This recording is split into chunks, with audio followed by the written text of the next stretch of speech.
Sa isang madilim na minahan, isang batang lalaki ang walang tigil na naghahampas ng kanyang piko. Ngunit ang gusto niya ay hindi mga mamahaling hiyas, kundi ang misteryosong likidong tumatagas mula sa mga pader na bato. Dahil kumpara sa mga hiyas na mayroon lamang walang lamang halaga, ang likidong ito ay tunay na makapagpapabago ng kanyang kapalaran. Ito ang pinakamahalagang yaman sa buong mundo, ang ink. Sa sandaling ito, isang nilalang na parang pusa ang tumalon sa kanyang balikat. Maraming salamat, Nero. Kung wala ka, hindi ko sana nakuha ang ink. Kung maibabalik ko ang ink, baka tanggapin na ako ng Pioneering Corps. Siya si Kay at nakatira sa isang mundo kung saan ang kulay ay sobrang walang buhay. Lahat ng nasa labas ng lungsod kung saan nakatira ang mga tao ay itim. Sa sandaling ito sa Shining City, sabik na naghihintay ang mga mamamayan. Lumalabas na bumalik na ang mga colorist ng Pioneering Corps. Sa mundong ito kung saan patuloy na sinisira ng itim ang ibang kulay, lumaban sila para protektahan ang Shining City. Tingnan mo ang mga buhay na kulay na yon. Talagang kamangha-mangha. Siyempre, narinig ko na nakapatay pa sila ng mga higanting nilalang ngayon. Tunay na karapat-dapat silang tawaging mga bayani. Hanggat nandito sila, tiyak na mananatiling ligtas ang Shining City. Samantala, lumipat ang eksena sa Shadow District kung saan nagpapalista ang mga tao para sa C-Rank Pioneering Corps exam. Si Kay, na naghira para makuha ang ink, ay walang awang pinalayas ng namamahala. Ilang beses ko bang kailangang sabihin sa'yo? Hindi para sa isang tulad mo ang lugar na ito. Bakit? Dala ko pa nga ang ink. Ano kung gayon ang problema? Hindi ba sapat na patunay ang ink? Nakakainis ka. Kailangan ko pa bang isa-isahin bago ka sumuko? Makinig kang mabuti. Wala kang kulay. Ipinanganak ang mga tao na mayroon ng nakatakdang papel, pero minsan may mga taang tulad mo na hindi alam ang kanilang lugar na basta na lang sumusulpot. Itinaas ng lalaki ang kanyang kaliwang kamay. Makinig ka, walang kwentang colorless. Sa isang iglap, tumaas ang temperatura sa paligid ni Kay. Nagsimulang umikot ang mga apoy sa paligid niya. Nang ibaba lang ng lalaki ang kanyang kamay, unti-unting nawala ang nakapapasong init. Ang mga pioneer, tanging mga piniling tulad namin ang maaaring maging isa dahil hindi makakaligtas ang mahihina sa Blacklands. Sa labas ng lungsod na ito ay may purong kadiliman. Naglalagi sa kadilimang iyon ang mga halimaw na tinatawag na creatures. Para makakuha ng mga yaman at kayamanan, isinasapanganib namin ang aming buhay sa paggalugad sa mga hindi kilalang lupain. Para sa kinabukasan ng sangkatauhan, isinugal namin ang lahat. Kami ay mga bayaning karapat-dapat sa pangalan, at isang colorless na tulad mo ay hinding-hindi ito magagawa. Dapat kang mamuhay ng walang kulay dahil wala kang kulay. Umalis ka na. Huwag ka nang magpakita ulit. Sa susunod, papatayin kita. Pagkatapos nilang isara ng malakas ang pinto, agad na lumabas si Nero mula sa mga braso ni Kay para aluin siya. Hinaplos ni Kay ang ulo nito. Ayos lang. Marami pa akong pwedeng puntahan. Sanay na ako rito kaya huwag kang mag-alala. Hindi ba't nangako tayo? Magiging pinakamahusay na colorist ako. Dahan-dahang itinulak ni Kay ang ulo ni Nero pababa. Bumalik ka sa loob. Paano kung may makakita sa'yo? Tutal, hindi lang naman isa ang Pioneering Corps. Naniniwala si Kay na kung susubukan niya sa sapat na dami ng lugar, makakahanap din siya ng team leader na handang tumanggap sa kanya. Gayunpaman, hindi niya napansin ang isang lalaking may berdeng buhok na nanonood sa kanya mula sa itaas. Nasaksihan ng lalaki ang bawat interaksyon ni Kay at Nero. Mabilis na lumipas ang panahon. Hindi na maalala ni Kay kung ilang Pioneering Corps na ang napuntahan niya. Ang kanyang makapal na kwaderno ay puno na ng mga ekis. Gaya ng inaasahan ngayon, hindi rin siya makasali sa anumang corps. Pagkatapos ng isang araw ng mga pagtanggi, dumating si Kay sa isang workshop, balot sa pagod. Marie, nakabalik na ako. Nang marinig ang boses niya, itinigil ng babae ang kanyang ginagawa. Pasok, Kay. Tulad ni Kay, si Marie ay colorless din. Nang makita ang kanyang malungkot na itsura, alam ni Marie na nabigo na naman siya. Walang bisyon ang mga taong iyon. Ang kakayahan mo ay higit pa sa mga ordinaryong pioneer. Umiling lang si Kay nang walang magawa, pero hindi sila tumatanggap ng isang taong colorless. Wala akong magagawa. Pero hindi ba't madalas kang mag-uwi ng mga bagay mula sa Blacklands? Hindi pa ba sapat iyon para patunayan ang kakayahan mo? Sa totoo lang, naiuwi ko lang ang mga bagay na iyon dahil kay Nero. Kung sa bagay, mabibili mo ba ito, Marie? Naman, bibigyan kita ng magandang presyo. Nag-aalala ako ngayon sa kakulangan ng ink. Iyon din ang dahilan kung bakit lahat ng Pioneering Corps ay nagre-recruit ngayon. Tutal, nakasalalay ang buhay natin sa ink. Kumpiyansa si Kay na kaya niyang gawin ang ginagawa ng iba, pero walang corps na kumukuha sa kanya.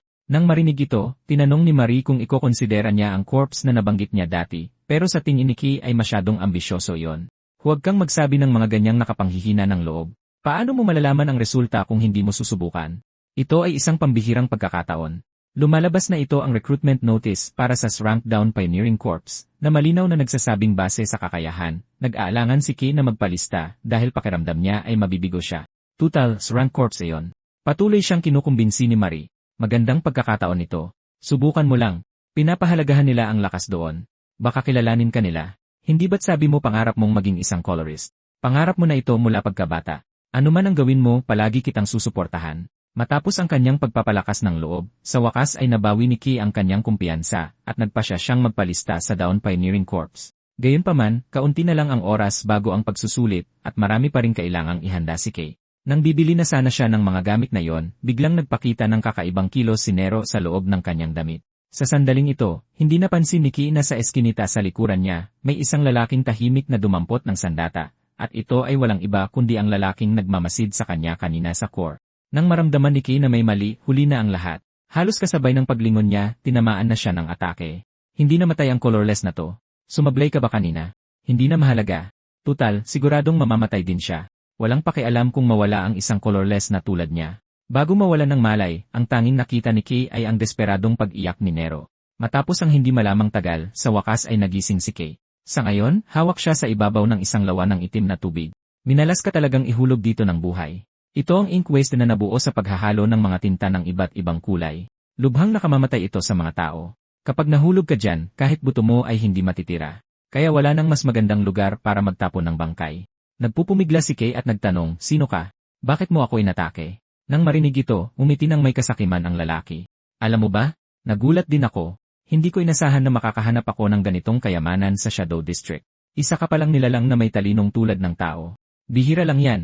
Habang nagsasalita, tumingin siya sa hawla kung nasaan si Nero. Nang mapagtantong nahuli si Nero, galit na sinuntok ni Kay ang braso ng lalaki. Sa kasamaang palad, napakahina niya. Nakita ito, hinigpitan ng lalaki ang hawak sa kwelyo ni Kay. Maganda siguro ang presyo nito sa black market. Sayang lang kung kasama ng isang colorless na tulad mo. Dahil sa kanyang malungkot na pagkabata, matagal nang sanay si Kay sa diskriminasyon, pero hinding-hindi niya matatanggap na kunin ang kaisa-isa niyang pamilya dahil sa ganoong dahilan.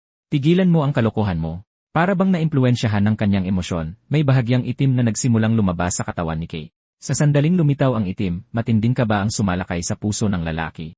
Pakiramdam niya ay may kinukuha mula sa loob niya si Kay. Plano sana niyang hiyain pa ang colorless na ito, pero ngayon ay kailangan na niyang pakawalan ito ng madali. Si Kay, na nahulog sa ink waste, ay hindi nawala tulad ng sinabi ng lalaki.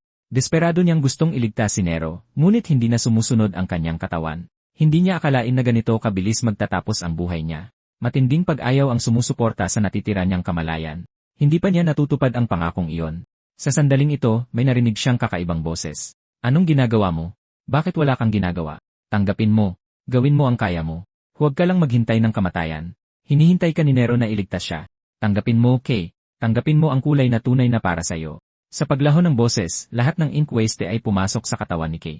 Sa isang iglap, nawala lahat ng kadiliman. Naging purong puti ang paligid. Sa purong puting lugar na ito, tanging si Kay lang ang itim. Hindi niya matandaan ang nangyari, hindi alam kung bakit siya narito, hindi alam kung anong gagawin, o kahit sino siya. Ngunit sa sandaling ito, nakarinig siya ng pamilyar na boses mula sa itaas. Tumingin siya sa direksyon ng tunog at nakita si Nero na umiiyak. Biglang naalala ni Kay na kailangan niyang iligtas si Nero. Inabot niya ang kamay sa dalawang lalaki. Mula sa pananaw ng dalawang lalaki, ang tanging nakikita nila ay isang rumaragasang itim na masa na papalapit sa kanila. Natulala sila at hindi alam kung ano ang nangyayari. Sa sandaling ihagis si Kay, misteryosong nawala ang ink waste, at pagkatapos ay lumitaw ang isang itim na hindi kilalang bagay. Biglang napagtanto ng lalaki na ang itim na bagay ay tila isang nilalang. Di nagtagal, kinordona ng mga otoridad ang lugar ng ink waste. Iniulat ng mga kalapit na mamamayan ang kanilang nakita na may mga takot na ekspresyon. Isang higanting kamay ang biglang lumitaw mula sa lugar na iyon at pinatag ang buong lugar. Gayunpaman, hindi siniseryoso ng tagapagtala ang mga hindi kapanipaniwalang pahayag na ito. Biglang nagsalita ang isang lalaking may pulang buhok na nagngangalang Reed. Mabuti na lang, dalawa lang ang biktima sa pagkakataong ito. Sumagot ang babae sa likod niya. Mula sila sa isang branch na Pioneering Corps na may masamang reputasyon. Hindi ko maintindihan. Anong nangyari sa kanila? Bakit sila biglang nawalan ng kulay? Sabi ni Reed, bagamat mahalaga ito, dapat muna nilang isantabi ito. Tutal, pumunta sila rito para harapin ang nilalang na biglang lumitaw sa lungsod. Colorist, humahangos na lumapit ang staff na namamahala. Isang malaking karangalan. Anong nagdala sa inyong dalawa sa aming Shadow District? Sinabi ni Reed na huwag kabahan at ipinaliwanag na may nag-atas sa kanila na imbestigahan ang insidente ng nilalang. Gusto kong makita ang lugar ng pinangyarihan. Pwede mo ba kaming dalhin doon? Siyempre. Dito po, pakiusap.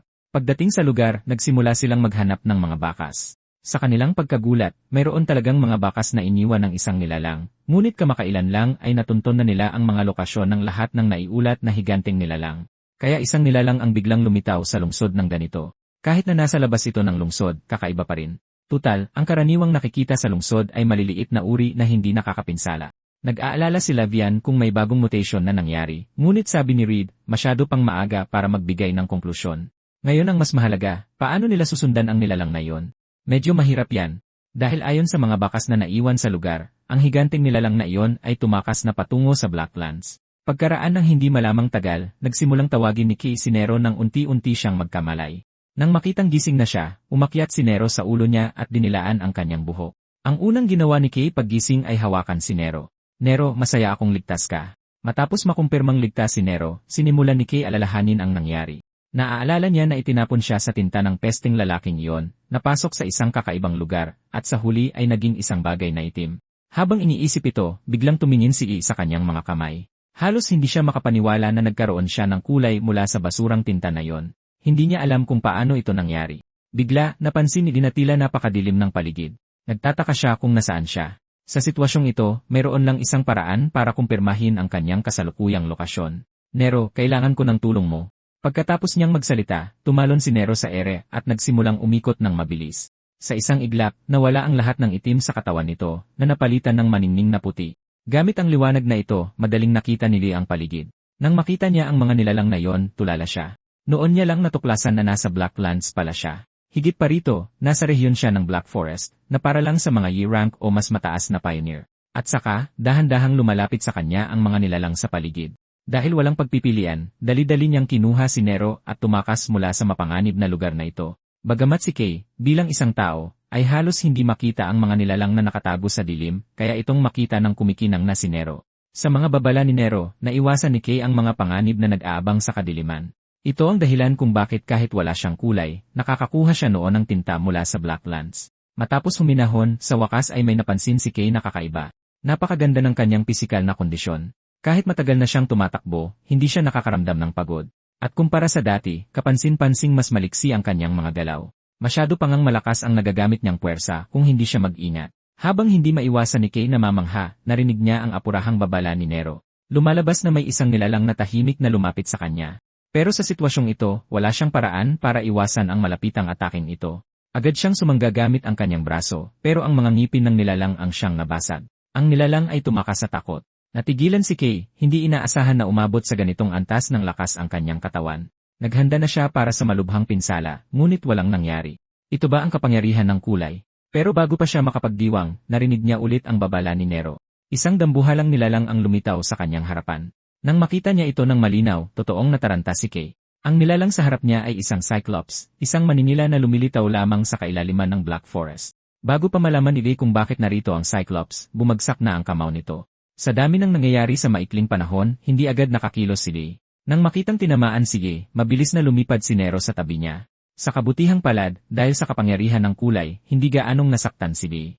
Nararamdaman pa niya na kaya niyang talunin ang Cyclops sa harap niya. Ito ang kapangyarihang matagal na niyang inaasam. Hindi na niya kailangang tumakbo. Ang kailangan niyang gawin ngayon ay alalahanin ang pakiramdam na iyon mula kanina. Tulad ng dati, ang kumakalat na itim ay mabilis na bumalot sa kanyang katawan. Nagkataon, inilunsad ng Cyclops ang pangalawang atake nito sa sandaling ito. Sa pagkakataong ito, itinaas lang ni Lee ang kanyang kamao. Ang napakalaking katawan ng Cyclops ay hindi man lang mapigilan ang kanyang kamao. Ang nakakatakot na maninila mula sa kailaliman ng Black Forest ay nadurog sa isang suntok lang. Gayunpaman, ang hindi inaasahan ni Lee ay pagkatapos ng suntok na iyon, may nakita siyang kakaiba. Ito ay kulay. Ang napakadilim na lupain ay nagpapakita pala ng kulay. Pero bago pa siya makapag-isip pa, nagsimulang maglaho ang itim na bumabalot sa kanya. Sa kabutihang palad, nang bumagsak siya, hindi pa tuluyang nawala ang kulay, kaya naiwasan niya ang pinsala. Pero kung tuluyan siyang bumalik sa pagiging walang kulay sa lugar na ito, tiyak na mamamatay siya. Anong ginagawa mo? Nasa harap mo na ang pagkain. Kainin mo na agad. Mahina. Narinig muli ni Kay ang pamilyar na boses na yon. Ayaw mong mamatay. Di ba? Simple lang. Iabot mo lang ang iyong kamay. Sinunod ang utos ng boses, inilagay niya ang kanyang kamay sa bangkay ng Cyclops. Sa isang iglap, napakaraming itim ang mabilis na sinipsip papasok sa kanyang katawan. Kahit si Nero na malapit ay natakot sa nakakakilabot na eksenang ito. Pagkatapos sipsipin ng itim, nanumbalik ang kulay ni Kay. Sa wakas ay nakaligtas siya. Ilang araw matapos mawala si Kay, isang nakatalukbong na tao ang dumating sa workshop ni Marie. Tuloy po kayo. Anong may paglilingkod ko o may ipapagawa ba kayo sa amin? Pero hindi sumasagot ang tao, patuloy lang itong lumalapit kay Marie. Customer, alam mo bang kahina-hinala ang itsura mo ngayon? Huwag kang lumapit. Kapag lumapit ka pa, hahampasin kita ng liyabing ito. Pero nang marinig ang kanyang sinabi, hindi natakot ang lalaking nakatalukbong. Sa halip, tila mas nasabik pa siya. Nang naghahanda na si Marie na ihampas ang liyabe, nakarinig siya ng isang napakapamilyar na boses. Kalma lang, Marie. Ako to. Ang lalaking nakatalukbong ay si Kai. Dahil hindi mo ako nakilala agad, naisip kong takutin ka ng kaunti. Pero nang makita ang kanyang itsura ngayon, mas lalong nagulat si Marie. Pagkatapos, ikinuwento ni Kai sa kanya ang nangyari sa mga nakalipas na araw. Nakakagalit yan. Hindi ko mapapatawad ang mga yon. Ang mga taong ganyan ay dapat pukpukin ang ulo ng martilyo. Mabilis siyang pinakalma ni Kai. Ayos lang talaga, Marie. Nakaganti na ako. Nang kumalma, gumaan ang loob ni Marie na nakaligtas si Kai. Hindi ako makapaniwalang nagkaroon ka ng kulay mula sa basurang tinta. Pero itim, ang kulay ng mga halimaw, posible ba? Pinutol ni Kai ang kanyang sasabihin. Kahit anong kulay pa yan, hindi mahalaga. Ang mahalaga ay nakuha ko na ang pagkakataong maging isang colorist. Isantabi muna natin ang ibang bagay ngayon. Gusto kong dumiretso sa entrance exam ng corps. Sa kabutihang palad, nakabalik ako bago ang deadline. Kaya, Marie, pwede mo ba akong pahiramin ng damit at gamit? Babayaran talaga kita. Napabuntong hininga si Marie na walang magawa. Ilang beses na ba to? Sige na nga, ituturing ko na lang itong investment sa isang future colorist. Habang nagsasalita, hinawakan niya ang kamay nito. Halika, may mga bagay ako na siguradong babagay sa'yo. Hindi nagtagal, unti-unting nagtipon ang mga tao sa exam site ng Dawn Pioneering Corps. Dahil isa itong SRANK Corps, mas malaki ang saklaw nito kaysa sa mga ordinaryong pagsusulit. Nag-uusap-usap ang mga kandidato. Ang daming taong dumating. Kinakabahan ako. Normal lang nakabahan. Mahigpit ang kompetisyon ngayon. Hindi ako makapaniwalang nandito tayo para sa exam ng Dawn Pioneering Corps.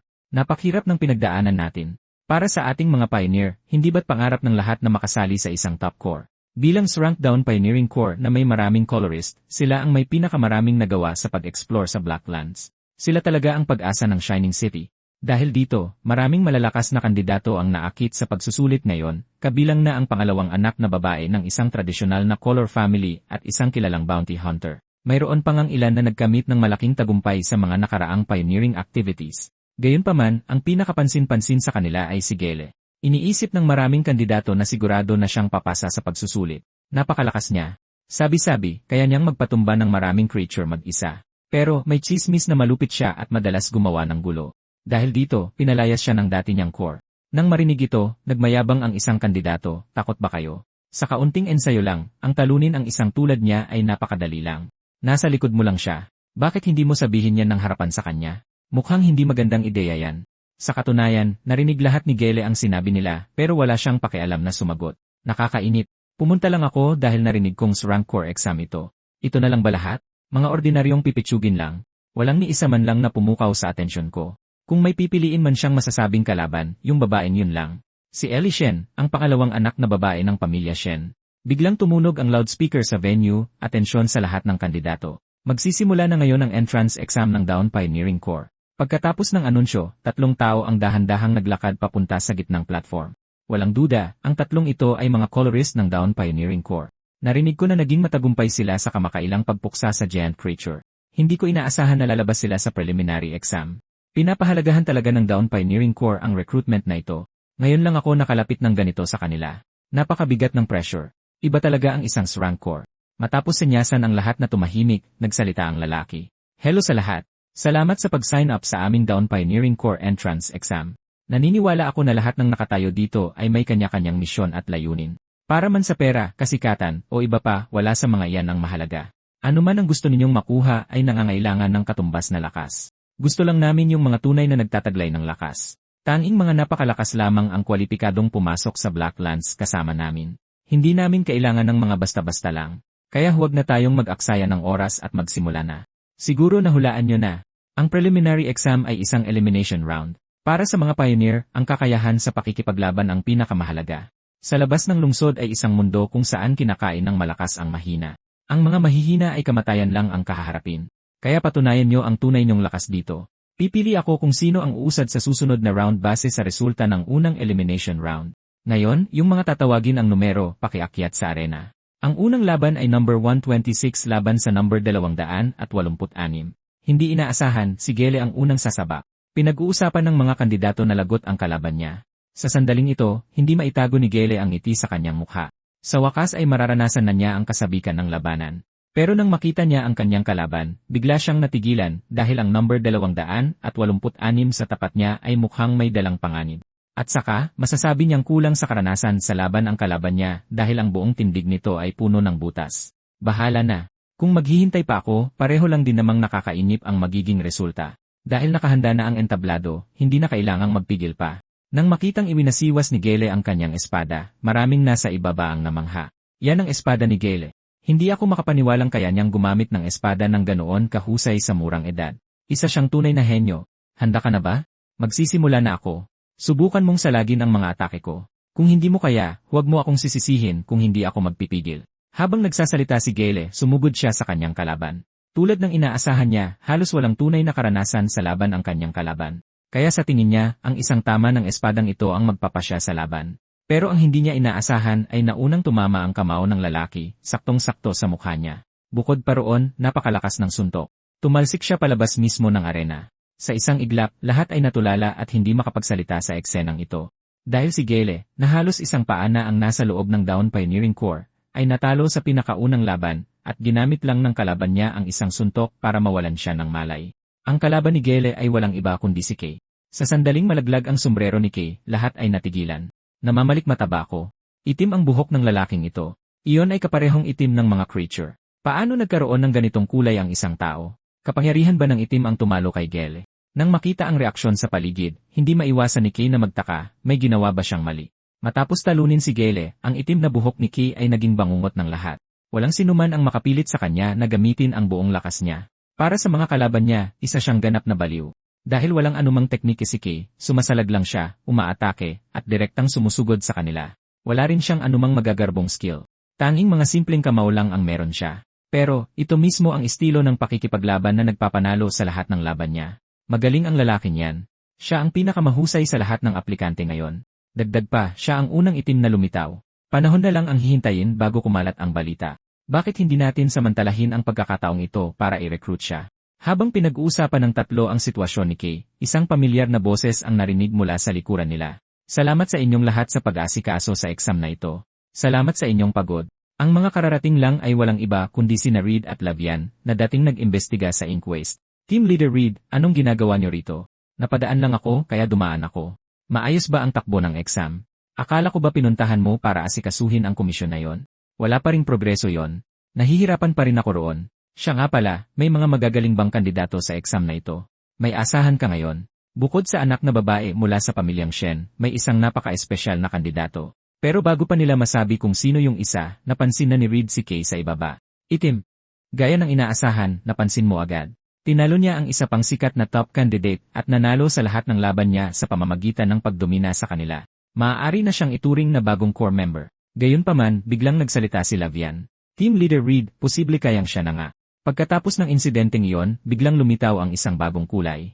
Sobra namang nagkataon yan. Kailangan natin siyang patuloy na obserbahan. Sa sandaling ito, walang kamalay-malay si Kay sa dalawang naghihinala na sa kanya. Nakalubog pa rin siya sa bago niyang kapangyarihan. Sa kapangyarihan ito, siguradong magiging pioneer ako. Ang tanging kailangan niyang ingatan ngayon ay iwasang gumamit ng sobrang lakas, baka bumalik siya sa pagiging colorless. Habang nagpaplano si Kay para sa susunod na exam, isang malaking haligi ng yelo ang biglang lumitaw sa harap niya. Walang duda, ang mga haligi ng yelong ito ay galing sa numero 17, si Ellie, ang color mula sa pamilyang Shen. Kahit kailan mo ito tingnan, hindi mo maiwasang humanga, gaya ng inaasahan sa isang anak ng tradisyonal na color family. Nakakatakot talaga siya. Sino kaya ang posibleng makatalo sa ganoong kalaban?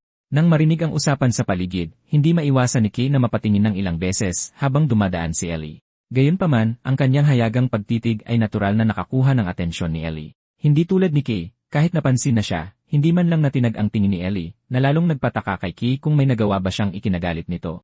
Ilang sandali matapos ang elimination round, inanunsyo ng exam supervisor ang listahan ng mga nakapasa sa unang round. Masyado na tayong nagsayang ng oras. Wala nang oras para magpahinga ngayon. Magsisimula agad ang susunod na round. Sa mga natanggal, bumalik na lang kayo at maghanda para sa susunod. Nang i-anunsyo na niya ang nilalaman ng ikalawang round, isang kamay ang biglang dumapo sa balikat niya. Sandali lang. Gusto kong personal na pangasiwaan ang ikalawang round. Nang makita nila si Reed, lahat ng kandidato sa ibaba ay natakot dahil isa siya sa mga nangungunang color sa Shining City, sikat sa pagbawi sa Blacklands, at may pinakamataas na bilang ng mga napaslang na nilalang. Ang kanyang nakakatakot na mapanirang kapangyarihan ay nagiging delikado kahit para sa mga partner niya. Bukod dito, sa mga exam na pinangasiwaan niya sa kasaysayan, halos walang nakakapasa. Ayos lang ba talaga to? Kung malaman ng kapitan na binago mo ang nilalaman ng exam nang walang pahintulot, hindi ba siya magagalit? Ayos lang. Sanay na naman ako. Pagkatapos magsalita, ibinaling ni Reed ang tingin niya sa mga kandidato sa ibaba. Makinig kayong mabuti lahat. Simple lang ang pagsubok sa ikalawang round. Magtiis lang kayo. Sa sumunod na segundo, isang nakakatakot na kapangyarihan ang bumugso mula sa kanyang katawan, direktang bumalot sa buong lugar ng exam. Nang matauhan ang lahat, natagpuan nila ang kanilang sarili na nakakulong sa isang pulang harang. Ginaya ko ang kapaligiran ng isang partikular na rehiyon na naranasan ko. Medyo mainit siguro. Ang Blacklands ay may maraming hindi makayanang malupit na kapaligiran. Kumpara sa mga yon, ito ay isang bahagyang mainit na pugon lang. Hanggat kaya niyong tiisin, papasa kayo sa exam na ito. Pero kung hindi niyo man lang makayanan ang init na ito, ibig sabihin hindi kayo kailanman naging kwalipikadong pumasok sa Blacklands. Nang marinig ito, natigilan ang lahat. Pugon level lang to. Hindi nila maiwasang magtaka kung gaano talaga kasindak-sindak ang Blacklands. Maraming kandidato ang sumubok na atakihin ang Red Barrier pero nalaman nilang hindi man lang nila ito kayang markahan. May mga chismis sa loob ng Dawn Pioneering Corps na pinabayaan ni Reed ang kanyang training. Pero nang masaksihan nila mismo ang ipinakita niyang lakas, nalaman nilang puro kalokohan lang yon. Ang paggamit ng mga harang sa napakaraming tao sa isang iglap, napakalaking kontrol ang kailangan para doon. Ito ang lakas na taglay ng lalaking minsang tumayo sa tuktok. Habang naghahanda ang lahat na magtiis hanggang sa huli, bigla nilang napansin na isa sa mga pulang harang ay naging asul. Nang mabasag ang asul na harang, isang malamig na hangin ang tumama sa kanila. Ang unang taong nakabasag sa harang ay si Ellie. Magaling siya. Kahit na ito ay isang kapangyarihan na salungat sa kanyang kakayahan, nabasag niya ang harang sa napakaikling panahon. Isa talaga siyang pambihirang henyo. Gayunpaman, hindi nagtagal ang tingin ni Reed kay Ellie. Agad niyang sinimulang hanapin sa karamihan si Kay. Sa katunayan, ang dahilan kung bakit siya nakialam sa exam na ito ay para personal na subukan ang lalaking ito na may itim na buhok. Pero hanggang ngayon, hindi pa rin nababasag ni Kay ang harang. Hindi maiwasan ni Reed na makaramdam ng pagkadismaya. Gayunpaman, hindi niya alam na si Kay sa loob ng harang ay nagpapanik na sa loob-loob niya. Dahil hindi niya alam kung paano kontrolin ang kanyang lakas, nakonsumo na niya ang malaking bahagi ng kanyang kulay sa mga nakaraang laban. Habang tumatagal ang pagtitiis niya ngayon, mas mabilis na uubos ang kanyang kulay. Nagsisimula na rin kumupas ang kanyang buhok. Hindi niya magawang isipin kung ano ang mangyayari kung babalik siya sa pagiging colorless sa harap ng napakaraming tao. Kung gusto niyang malampasan ang sitwasyong ito, kailangan niyang makahanap ng paraan para makahigop ng kulay. Sa pag-isip nito, bigla siyang tumingin sa harang sa kanyang harapan. Tutal, ang harang na ito ay nilikha rin ni Reed gamit ang kulay. Ibig sabihin ba nito ay maaari rin itong mahigop? Sinimulang alalahanin ni Kaye kung paano niya hinigop ang kulay ng Cyclops dati. Matapos mahanap ang parehong pakiramdam, dahan-dahan niyang inilagay ang kanyang kamay sa harang. Ngunit bago pa siya maging handa na humigop, ang itim na nakakabit sa kanyang kamay ay kumalat sa pulang harang sa sobrang bilis. At hindi lang ang harang niya, lahat ng harang ng mga kandidato ay hinigop niya. Bukod pa rito, habang mas maraming harang ang hinihigop, mas maraming itim ang kumakalat mula sa kanyang palad. Sa huli, isang itim na globo na bumabalot sa kanya ang lumitaw, maging ang bihasang bihasa. Si Reed ay nagulat sa tanawin sa kanyang harapan. Talagang hindi inaasahan. Mukhang mayroon tayong tunay na baliw sa pagkakataong ito. Nang mawala ang itim kay Kaye, lahat ng mata ay nakatuon sa kanya, ngunit hindi ito ang kanyang intensyon. Bigla niyang napagtanto na maaaring nakagawa siya ng malaking gulo. Si Ellie ay nakatulala sa gilid. Napakahalaga ng pagsusulit na ito para sa kanya. Nais niyang ipakita ang kanyang mga kakayahan at magdala ng karangalan sa kanyang pamilya. Ngunit sa pagsusulit na ito, isang kulay na hindi pa nakikita noon ang lumitaw. Hindi maiiwasan, isang banayad na pagkabalisa ang gumapang sa kanyang puso. Sa pamilya, lagi siyang sinasabihan na dapat siya ang pinakamagaling. Bukod pa rito, ayaw niyang biguin ang kanyang kapatid, kaya ayaw niyang matalo kaninuman. Ngunit ang lalaking nagngangalang Kaye ay masyadong malakas. Ang mga kalaban na iyon ay hindi man lang siya napilit na gamitin ang kanyang kulay. Hindi masisiguro ni Ellie na matatalo niya ito sa laban. Bukod pa rito, sa loob ng kanyang kulay, tila mayroong isang bagay na hindi mailalarawan bilang simpleng kapangyarihan lamang. Ito ay isang bagay na hindi pa niya nakikita kailanman. Sa sandaling ito, pilit na pinutol ni Ellie ang sarili niyang mga iniisip. Tutal, hindi ito ang oras para mag-alala sa mga bagay na ito. Ano man ang pagkatao ni Kaye, isinusumpa niya na sa susunod ay hindi na magiging ganito. Sa sandaling ito, biglang inakbayan ni Reed si Kaye mula sa likod. Iyon ba ang kakayahan ng itim na kulay na ipinakita mo lang? Kaya pala ang aura pa lang ay mabangis na, hinihigop ang lahat at kung ano-ano pa. Hindi ko maiwasang magtanong pa kapag may nakikita akong nakakaintriga. Pwede mo bang sabihin sa akin ang iba pang tungkol sa itim? Para maprotektahan ang iyong privacy, mag-usap tayo ng pribado. Ngunit nag-aalala si Kaye kung ano ang gagawin sa natitirang bahagi ng kanyang pagsusulit. Huwag kang mag-alala. Sapat na ang galing na ipinakita mo. Papasahin na kita agad. Nang marinig ito, natigilan si Kaye. Talagang nakapasa siya agad? Maaari bang maging magandang bagay ang pagiging masyadong kapansin-pansin? Pero sa anumang paraan, sa wakas ay nakamit na niya ang kanyang pangarap. Siyempre, pinagalitan si Reed ng tagapangasiwa ng exam dahil sa kanyang padalos-dalos na kilos. Ginagawa mo talaga ang kahit anong gusto mo. Hindi pang atapos ang pagsusulit. Mabilis na humingi ng paumanhin si Reed. Pasensya na. Babawi ako sa iyo mamaya. Kaya palampasin mo na muna ito ngayon lang. Walang nagawa ang opisyal kundi ang mag-anunsyo. Makinig ang lahat. Dahil sa mga hindi inaasahang pangyayari, naantala ang pagsusulit, ngunit magpapatuloy pa rin ito. Maliban sa kandidato bilang 17 na kalalampas lang sa harang, lahat ng iba pa ay magpapatuloy sa ikalawang round na makeup exam. Nang marinig ito, tahimik na tinitigan ni Ellie ang direksyon kung saan papaalis sina Kaye at Reed. Hindi nagtagal, dinala ni Reed si Kaye sa ibang lokasyon. Pagkababa ng sasakyan, tuluyang natulala si Kaye dahil ang lugar na pinagdalhan sa kanya ni Reed ay malinaw na kung saan siya nahulog sa tambakan ng tinta dati. Mukhang magulo ang lugar na ito, di ba? Dahil may nangyari rito hindi pa katagalan. Dalawang Pioneer na orihinal na may kulay ay biglang naging colorless. Ito ang unang pagkakataon na nangyari yan. Ayon sa mga ulat ng nakasaksi, nakakita sila ng isang higanteng nilalang. Talagang hindi magandang balita na isang higanteng nilalang ang lumitaw sa lungsod. Ang mas malala, wala kaming natagpuang anumang bakas nito. Pero hindi nagtagal, nagkataong lumitaw ka na may ganitong itim na kulay na hindi pa umiiral dati, at taglay mo ang pambihirang kakayahang humigop ng ibang kulay. Nang marinig ang mga salitang ito, nahulaan ni Kaye na alam na ni Reed ang kanyang sikreto. Gusto niyang tumakbo, ngunit alam niya na imposibleng makatakas siya kay Reed. Kung ang mga colorist ay mga bayani, si Reed ay isang bayani sa mga bayani. Hindi inaasahan, sinimulan ni Reed na pakalmahin ang emosyon ni Kaye. Sinusubukan lang kita ng kaunti. Hindi ko inasahan ang ganyang kalaking reaksyon. Hindi na gaanong interesante. Bagamat ang gawain ko ay imbestigahan ang sanhi at epekto ng insidenteng ito, mas interesado ako sa iyong kakayahan kaysa roon. Hindi pa ako nakakita ng itim o ng kakayahang ginagamit mo. Ang kapangyarihan ng mga kulay ay tila simple, pero karaniwan, hindi sila maaaring maghalo-halo. Ang ikinagugulat ko ay kayang baliwalain ng iyong kakayahan ang mga komplikadong relasyong ito. Bukod pa rito, sa pagsusulit kanina, napansin kong tila hindi mo makontrol ang iyong kapangyarihan. Ang paglamon sa lahat ng bagay sa paligid mo ay marahil hindi mo rin inaasahan. Sa isang iglap, nagsimulang mautal si Kaye. Hindi niya inaasahan na sa maikling pag-uusap lang, ganito na siya kabisado ni Reed. Sunod, iminungkahi ni Reed na subukan ang kanyang kakayahan. Nang marinig ito, pumayag si Kaye. Tutal, gusto rin niyang maintindihan ang itim na kapangyarihang ito. Gusto kong malaman kung gaano kalakas ang iyong kakayahan at kung anong uri ng pakiramdam ito. Kaya, subukan mong higupin ang aking kapangyarihan. Nang marinig ito, nagpanik si Kaye. Paano kung may masamang mangyari sa'yo? Ayos lang. Huwag kang mag-alala sa akin. Gawin mo lang ang sinasabi ko. Gamitin mo ang iyong kapangyarihan para higupin ang aking kulay. Sa katunayan, nilinlang ni Reed si Kaye. Hindi siya ganap na walang alam tungkol sa itim. Dahil ang itim ay simbolo ng Black Lance at ng Black Witch at isang masamang pangitain na lumalamon sa lahat, hindi nila kailanman papayagan ang isang nakakatakot na kakayahan na umunlad ng walang anumang pagpipigil. Bukod pa rito, depende sa kung paano ito gagamitin, maaari nitong yugyugin ang pundasyon ng Shining City. Bagamat hindi pa inaanunsyo sa publiko, alam ni Reed na mayroon talagang mga humanoid na nilalang sa mundong ito. Nakapagpasya na siya. Kung si Kay ay katulad ng mga nilalang na yon, ililigpit niya si Kay sa kahit anong paraan. Sa pinakamalalang sitwasyon, baka direkta silang maglaban sa loob ng syudad. Naiintindihan ko. Susubukan ko, sabi ni Kay habang hinahawakan ang braso ni Reed. Tatanungin kita ulit. Ano man ang mangyari, ayos lang ba talaga?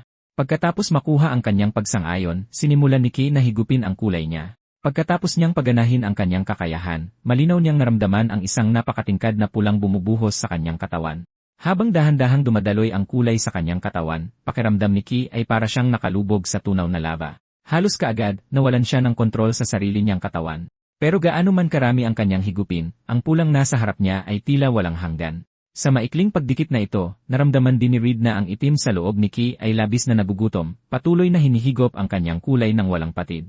Gayunpaman, marahil dahil hilaw pa ito, kayang labanan ng malalakas na tao ang paghigop na ito, pero ang kapangyarihang ito ay lubhang mapanganib pa rin para sa karamihan.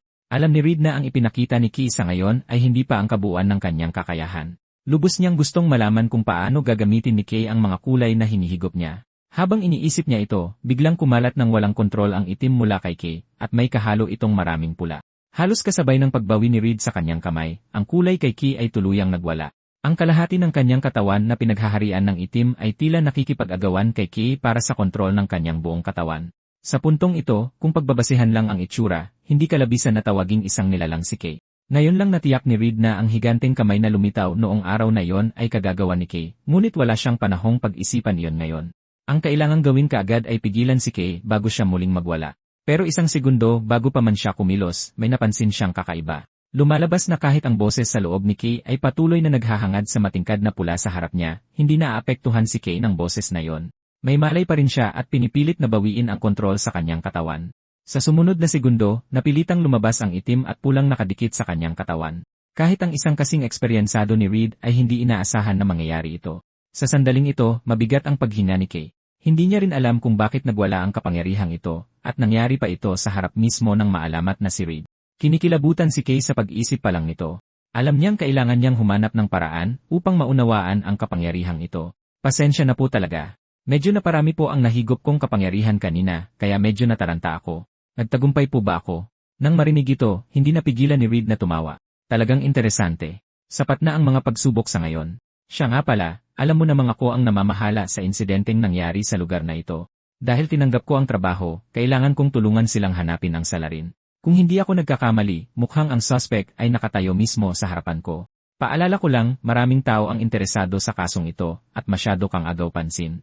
Kapag narinig nila ang mga chismis tungkol sa iyong kakayahan at kulay, madali ka nilang pagbibintangan. At kahit na nasa labas lang ito ng syudad, ang mga pinsala ay nagkakahalaga ng hindi bababa sa ilang daang milyon. Di ba? Kaya mo bang bayaran yan? Kahit isantabi pa natin ang pera, kung husgahan nilang masyadong mapanganib ang iyong kakayahan, baka ipatapon ka nila. Sa pinakamalalang kaso, baka maging pang-eksperimento ka lang sa laboratorio. Nang marinig ito, tuluyang natulala si Kay dahil ang sinabi ni Reed ay sapul na sapul sa kanya. Nagpatuloy si Reed at sinabing sa kasalukuyan ay kulang siya ng isang tauhan.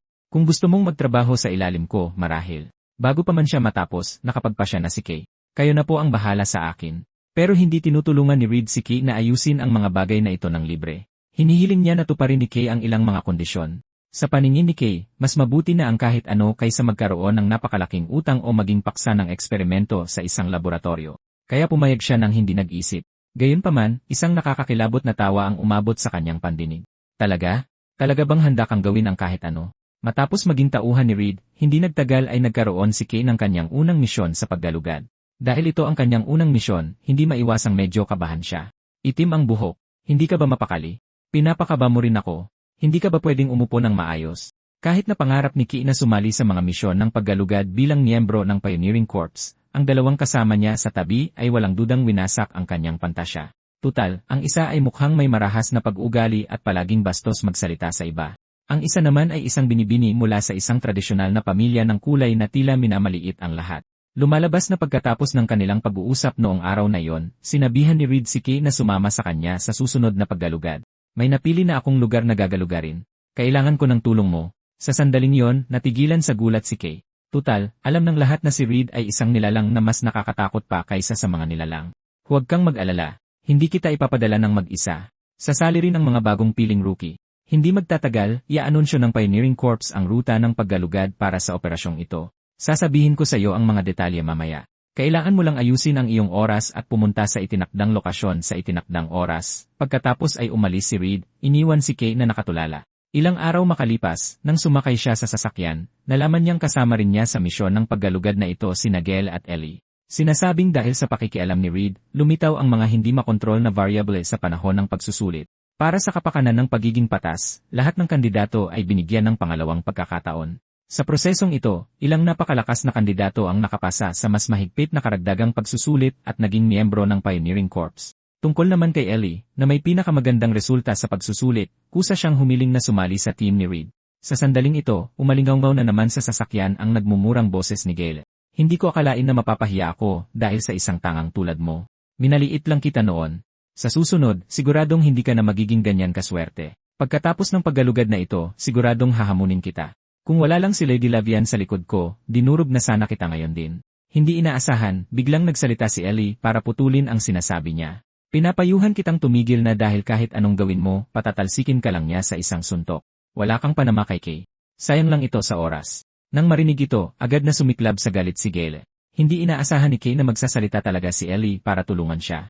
Bigla niyang naramdaman na baka maging magkaibigan sila ni Ellie hanggang sa muling magsalita si Ellie. Kahit na gusto mong hamunin si Kay, kailangan mong pumila sa likod ko. Nang magkatinginan kami kanina, pumayag na siyang makipag-spar sa akin. Tuluyang natigilan si Kay. Kailan siya pumayag na makipag-spar sa kanya? Pero hindi siya binigyan ni Ellie ng pagkakataong magtanong. Humarap siyang muli kay Gale. Para naman sa'yo, talunan, masunurin ka lang na pumila sa likod. Nang makitang bumagsak sa panlalamig ang atmosfera sa sasakyan, hindi talaga alam ni Kay kung ano ang gagawin. Hindi niya maiwasang isipin, okay lang ba talagang magpatuloy ng ganito?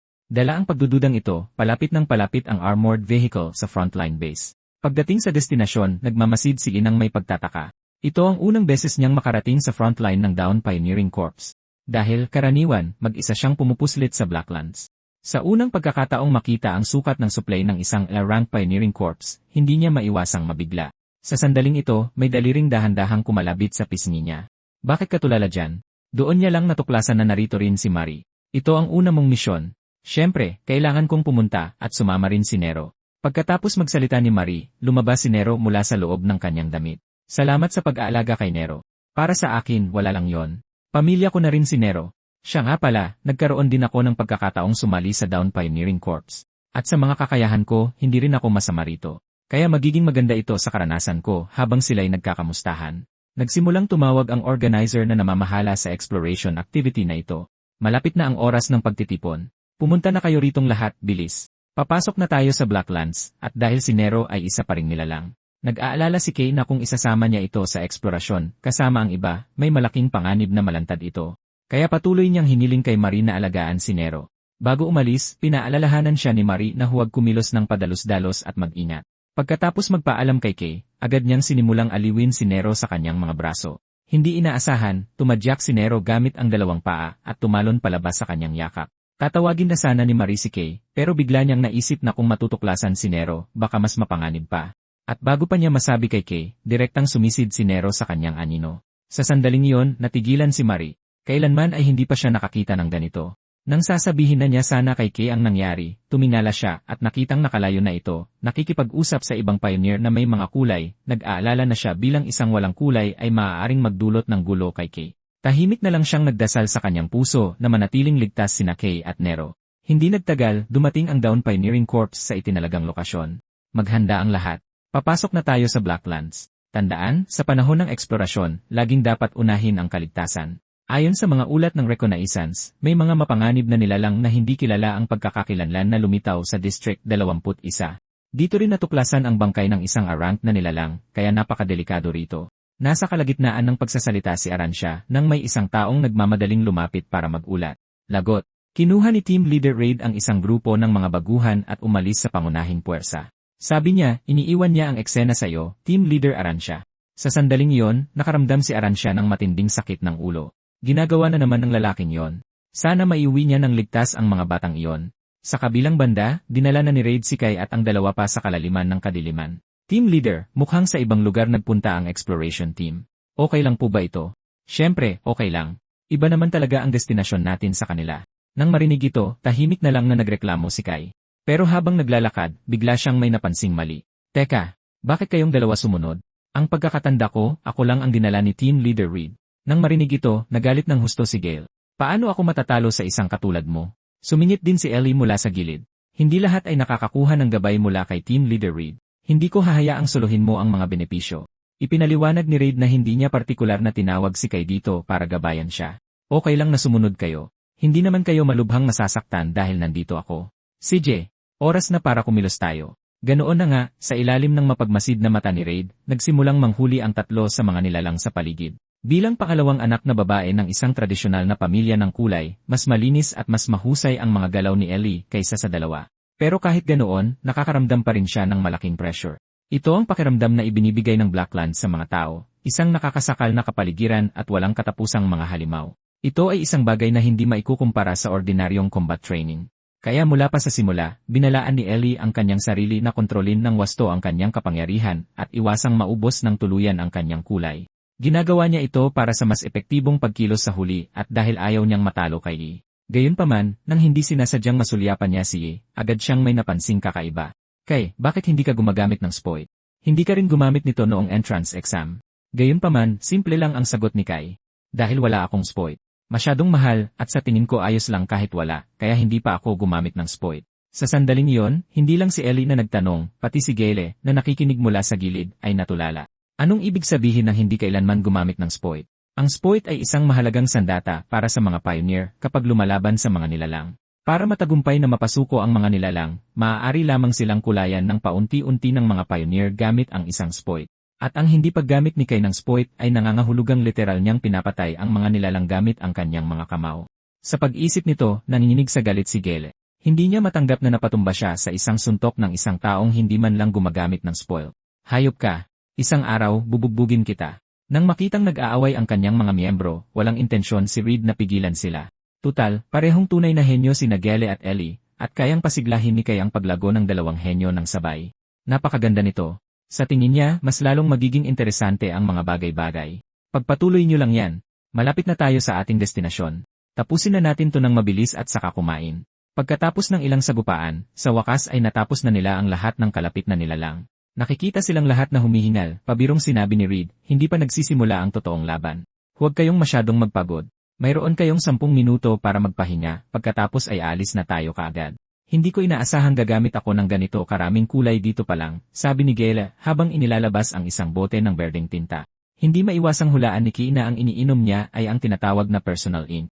Sa pagkakaalam, ito ay tinta na espesyal na kinuha sa pamamagitan ng alchemy na may epektong magpabalik ng kulay at magpanumbalik ng lakas, isang mahalagang kagamitan para sa mga pioneer. Dahil kailangan itong i-customize ayon sa eksklusibong kulay ng bibili, napakamahal ng presyo nito. Nakikita silang lumalagok ng napakamahal na tinta, napangiwi si Kay sa isip niya dahil sa gastos. Medyo sinwerte siya dahil ang itim niya ay hindi kailangang kumuha ng kulay tulad ng sa kanila. Habang naglalakad si Kay palapit sa mga nilalang, napansin ni na Ellie at Gale ang kanyang kakaibang kilos. Kay, anong ginagawa mo? Bago pa siya makasagot, naging itim ang mga bangkay ng mga nilalang at humugos papasok sa kanyang katawan. Tulad ng dalawa, matapos sipsipin ang mga nilalang, napunan muli ang kulay at lakas ni Kay. Ngunit ang nakakakilabot na eksenang ito ay nagdulot ng kilabot sa dalawang nasa likod niya. Kay, ayos ka lang ba? Ayos lang ako. Ilang beses ko na itong ginawa. Sinipsip mo ang mga nilalang at ayos ka lang. Baliw ka. Natatanggap mo ang ganitong bagay na parang wala lang. Sa sandaling iyon, lumapit si Reed para ipaalala sa kanila na tapos na ang oras ng pahinga. Dapat na silang umalis. Malapit na nilang marating ang destinasyon ng exploration mission na ito. Hindi nagtagal, dinala sila ni Reed sa harap ng isang napakalaking itim na harang. Hindi maiwasang ipahayag ni Kay ang kanyang pagkalito. Isang itim na harang. Ano ba talaga ang bagay na ito? Ipinaliwanag ni Reed na ito ang dahilan kung bakit niya dinala si Kay dito. Tignan niyong mabuti. Pagkatapos niyang magsalita, isang matingkad na pula ang lumitaw sa kanyang palad. Sa sandaling inilabas ang kapangyarihang iyon, naramdaman nilang tatlo ang nakakatakot na enerhiyang taglay nito. Sa normal na sitwasyon, ang itim na harang sa harap nila ay dapat agad na masira ng pulang iyon. Gayunpaman, sa kanilang pagkagulat, maliban sa mabahira ng kaunting pula, halos walang pagbabago sa harang. Nakita ninyong lahat iyon, di ba? Kung susubukan ninyong pilitin itong sirain, lalo lang lalakas ang harang pagkatapos sipsipin ang kapangyarihan. Pagdating sa pagsipsip ng kulay, hindi ba't medyo katulad ito ng kakayahan mo? Sabi ni Reed habang lumingon siya para tignan si Kay. Sa tingin ko, sa kakayahan mo, kaya mong harapin itong itim na harang dahil sa loob nito ay may daan patungo sa mga guho, at ang target natin sa exploration na ito ay hanapin ang mga stella fragments sa mga guho. Nang marinig ito, halatang natigilan si Kay sandali. Ang dalawa naman ay mukhang hindi pa ito narinig kailanman. Ano ang mga stella fragment? Base sa ekspresyon ni Kay, halatang may alam siya tungkol sa stella fragments, pero hindi siya nagsasalita, at halata namang ayaw magpaliwanag ni Reed. Basta, isang bagay yon na umiiral. Hinahanap din ito ng Shining City. Sasabihin ko sa inyo ang iba pa kapag may pagkakataon. Sa ngayon, ang kailangan nating unahin ay harapin muna itong itim na harang sa ating harapan. Matapos umatras ng iba, mag-isang lumapit si Kay sa itim na harang. Sa sandaling dumampi ang kanyang kamay sa itim na harang, nagkaroon ng marahas na reaksyon ang dalawang itim. Gayunpaman, hindi nagtagal ay nagsimulang dahan-dahang pumasok sa katawan ni Kay ang itim mula sa harang. Nang makita ang eksenang ito, sa wakas ay nakahinga ng maluwag si Reed. Sa katunayan, dinala niya si Kay sa exploration na ito para ipasipsip sa kanya ang itim na harang. Habang sinisipsip ni Kay ang itim na harang, sa hindi malamang dahilan, isang matinis na tunog ang umalingaw-ngaw sa paligid. Ang paggawa ng ganoong ingay sa Blacklands na puno ng mga nilalang ay tiyak na makakaakit ng kawan ng mga nilalang. Sa kanilang daan, marami na silang napatumbang nilalang, ngunit sa maikling panahon, hindi mabilang na iba pa ang lumitaw mula sa kung saan. Sa kabutihang palad, matapos magpahinga, naibalik na nila ang kanilang kulay at lakas. Pagkatapos nito, si Kay ang responsable sa pagharap sa harang, habang sila naman ang responsable sa pagpatay sa mga nilalang na ito. Hindi tulad ng dati, sa pagkakataong ito ay may bahagyang pula na lumitaw sa paligid ni Reed, ngunit bago pa siya kumilos, sumugod si Gale sa napakabilis na paraan, hinahati sa dalawa ang bawat nilalang sa kanyang daraanan. Hindi tulad ng bagsik ni Gale, bawat kilos ni Ellie ay nagpapakita ng kagandahan. Ngunit ang mga patalim na yelo sa paligid niya ay walang awang dinudurog isa-isa ang mga nilalang na lumalapit sa kanya. Plano talaga ni Reed na tulungan sila, ngunit sa nakikita niyang sitwasyon, mukhang hindi na kailangan. Ang kailangan niyang gawin ay isa-isang pigilan ang mga nilalang na lumalapit sa kanya at kay Kay. Ang batch na ito ng mga baguhan ay talagang nagulat sa kanya hanggang sa punto na nagpasya siyang panatilihin sila sa kanyang tabi sa hinaharap. Tutal, ang hindi personal na pagharap sa mga mababang antas na nilalang na ito ay ginagawang mas madali ang exploration kaysa dati. Sobrang lakas ng tatlong ito kaya't hindi man lang napansin ni Kay ang mga biglang lumitaw na nilalang. Pero hindi ibig sabihin nito na relaxed siya dahil nararamdaman din niya ang puwersang humihila mula sa itim na harang na ito. Hindi niya maiwasang isipin dahil kaya pareho silang itim ng harang. Hindi niya maipaliwanag na pakiramdam na kung magre-relax siya kahit saglit, sisipsipin ng harang sa harap niya ang kanyang kapangyarihan. Siyempre, maliban na lang kung may hindi inaasahang mangyari, mas malakas pa rin ang pagsipsip na ipinapakita niya. Matapos ang mahabang panahon, tuluyan nang nawala ang itim na harang sa harap niya. At ang pasukan ng guho na sinabi ni Reed ay isa palang hukay na walang hanggan, pero hindi ito gaanong pinansin ni Kay. Team Leader Reed, natapos ko ng sipsipin ang harang dito. Magaling, mahusay. Si Kay, gaya ng inaasahan, kaya niyang gawin. Tutal, ang layunin ngayon ay makuha ang mga Stella Fragment. Ayaw ni Reed na magdulot pa ng gulo at mag-aksaya ng oras. Nawala na ang harang. Pumunta kayo rito agad. Hindi na kailangang patayin lahat ng nilalang dito. Bago pa man siya matapos magsalita, isang puting ilaw ang biglang kumislap sa di kalayuan. Halos kasabay ng paghila ni Reed kina Gale at Ellie para umiwas. Dalawang mabilis na hiwa ang tumama kung saan sila nakatayo kanina. At pagkatapos tumama ng dalawang hiwang iyon, kakaiba itong naging isang grid pattern. Ang mga nilalang na naroon ay halos agad na naubos lahat. Sina Gale at Ellie, nakahihila lang ni Reed, ay muntik nang mamatay. Nang makita ang eksena, tulala si Gale. Kailanman ay hindi pa siya nakarinig ng ganoon kalakas na nilalang. Kanina lang, kung mas mabagal ng isang saglit ang reaksyon ni Reed, tiyak na patay na sila ni Ellie. Alam ni Reed na hindi magiging ganoon kadali ang mga bagay sa pagkakataong ito dahil malinaw na nakasaad sa ulat na natanggap niya kanina na may mga mapanganib na nilalang sa malapit, ngunit hindi niya inaasahan na yon pala ang partikular na yon. Kasabay nito, isang taong may hawak na espadang maitim ang dahan-dahang lumalapit sa kanila. Sa kanyang katawan ay may 6 na lalagyan ng tinta, at lahat ng laman nito ay walang dudang itim. Higit sa lahat, ang kanyang itsura ay halos kapareho ni Kay kapag siya ay nagwawala. Kaya inutusan sila ni Reed na mabilis na pumasok sa mga guho, at siya ang maiiwan para harapin ang kalaban. Bago pa makapagsalita si Kay, inihagis ni Reed ang lampara sa kanyang mga braso. Mula ngayon, ang misyon ninyo ay magtulungan upang mahanap ang mga Stella Fragment. Kung kayong tatlo, dapat walang magiging problema. Pagkasabi nito, itinulak niya si Kay papasok sa mga guho. Team Leader Reed, anong magagawa naming tatlo lang? Pabawas ng pabawas ang lakas ng boses ni Kay hanggang sa tuluyan itong mawala at direktang hinarap ni Reed ang kalaban. Sa pagtingin sa kanilang kilos, halatang hindi ito ang kanilang unang pagkikita. Sa kabilang banda, nahulog na si Kay sa pinakailalim ng mga guho. Matapos mangapa, sa wakas ay natagpuan niya ang lamparang inihagis sa kanya ni Reed. Agad niyang itinaas ang lampara sa kanyang kamay, ngunit ang nakita niya ay isang hindi kapani-paniwalang tanawin. Sa loob ng mga tinatawag na guho ay may mga labi pala ng mga skyscraper sa lahat ng dako. Mula pa lang sa mga labing ito, malinaw na mas malaki pa ang sukat ng lungsod na ito kaysa sa Shining City. Sa sandaling ito, isang boses ang narinig. Masyadong madilim dito. Pumunta tayo sa lugar na mas maliwanag. Tumingin si Kay sa direksyon ng boses. Ang mga bagong dating ay walang iba kundi sina Ellie at Gale. Matagumpay na nagkitang muli ang tatlo, ngunit walang sinuman sa kanila ang sigurado kung ano ang lugar na ito.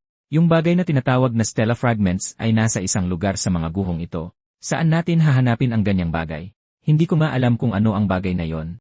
Kahit na patuloy na nagrereklamo si Gale, kailangang aminin ni Kay na hindi naman walang katwiran ang sinabi niya. Sa ganito kalaking mga guho, halos imposible na mahanap ang mga Stella Fragment. Sa sandaling ito, hindi maiwasan ni Kay na isipin si Nero. Kung nandito lang si Nero, hindi ito magiging ganito kamahirap. Hindi inaasahan, habang iniisip niya ito, parang narinig niya ang boses ni Nero. Nang tumingin siya sa ibaba, doon niya natuklasan na hindi ito isang guni-guni. Talagang nasa binti niya si Nero ngayon. Para protektahan ang kaligtasan ni Nero, ang unang naisip ni Kay ay pagtagin ito. Sa kasamaang palad, napansin pa rin ito ni Ellie na nakatingin sa kanya. Nilalang ba yan? Agad naisip ni Kay na masama ito. Pero sa pag-iisip ulit, walang silbi ang pagtanggi ngayon, At kung magiging pioneer siya sa hinaharap, hindi niya maitatago si Nero magpakailanman. Kaya nagpa siya na lang siyang magtapat sa kanila dito at ipakita kung gaano kapaki-pakinabang si Nero. Habang iniisip ito, direkta siyang tumawag sa kanila. May paraan na ako ngayon na makakatulong sa ating mahanap ang Stellar Fragments. Pagkatapos niyan, ikinuwento niya sa dalawa ang tungkol kay Nero. Kaya sinasabi mong alaga mo ang nilalang na ito at matutulungan niya tayong hanapin ang mga Stellar Fragment. Sa tulong nito, mas mabilis natin silang mahahanap. Hindi ka ba nagsasalita ng kalokohan? Paanong hindi ko pa narinig ang tungkol sa ganyang nilalang? Ignorante ka. Habang sila'y nagtatalo, masayang hawak ni Ellie si Nero na may tuwang-tuwang ekspresyon. Ayoko talagang makipag-usap sa'yo. Makikita mo sa sarili mong mga mata. Nero, tara na. Ipakita mo sa tangang ito kung gaano kakagaling. Matapos magsalita si Kaye, tumalon si Nero sa ere at nag-transform sa puting anyo nito. Sa sandaling iyon, natulala si Gale habang kinukuskus ni Ellie ang kanyang mga kamay na may dismayadong ekspresyon. Sa tulong ni Nero, lumawak ng husto ang abot tanaw sa paligid nila at bumilis ng malaki ang kanilang pag-usad. Kahit na napatunayan na ni Nero ang sarili, matigas pa rin ang ulo ni Gale. Impossible ito. Isang espesyal na nilalang na gustong sumunod-sunod sa mga tao. Hindi pa ako nakarinig ng ganyang bagay. Saan mo naman yan nahanap? Sa kasamaang palad, walang gustong pumansin sa kanya ngayon. Nero, may mga Stellar Fragment dito. Dapat maramdaman mo sila. Di ba? Matapos magsalita si Kaye, nagsimulang maghanap si Nero ng lokasyon ng mga Stellar Fragment.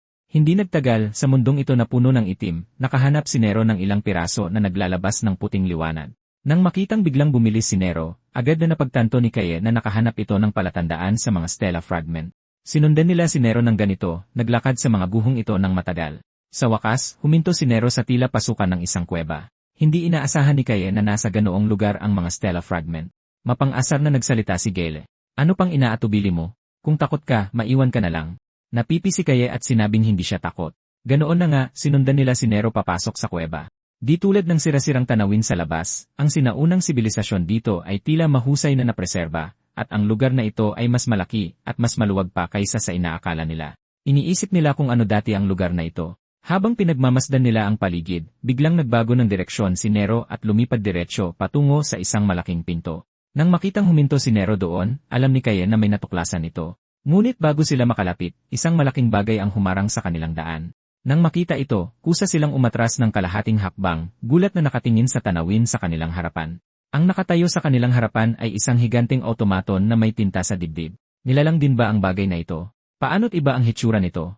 Iba sa mga nasa labas, bago pa sila makakilos, sinimulan ng automaton na iscan ang kanilang impormasyon.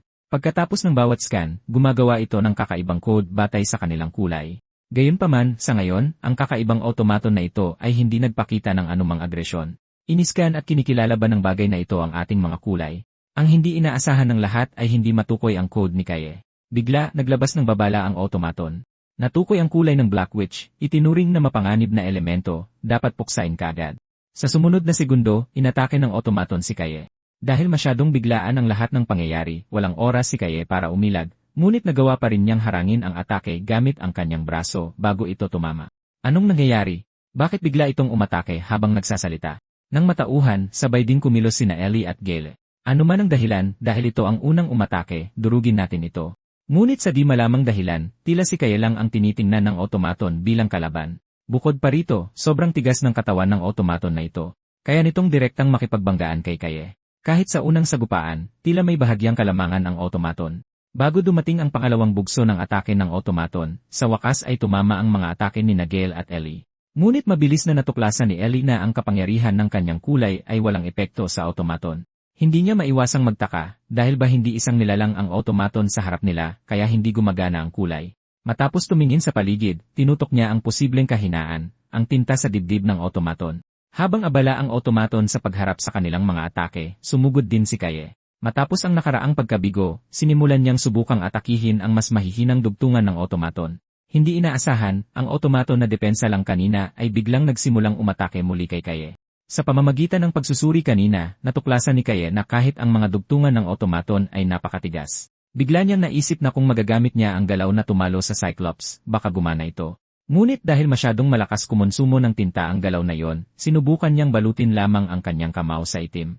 Bago pa man dumating ang kamao ng automaton, sa wakas ay kumpleto na ang kanyang charge-up. Katulad ng sa Cyclops noon, ang automaton sa harap niya ay pinasabog din sa isang suntok lang.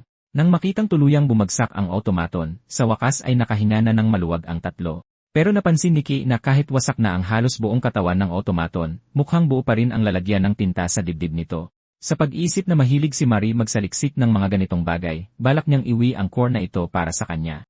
Sa sandaling ito, kinuwestiyon siya ni Gail na may halong pagkainis. Hoy, bata ka.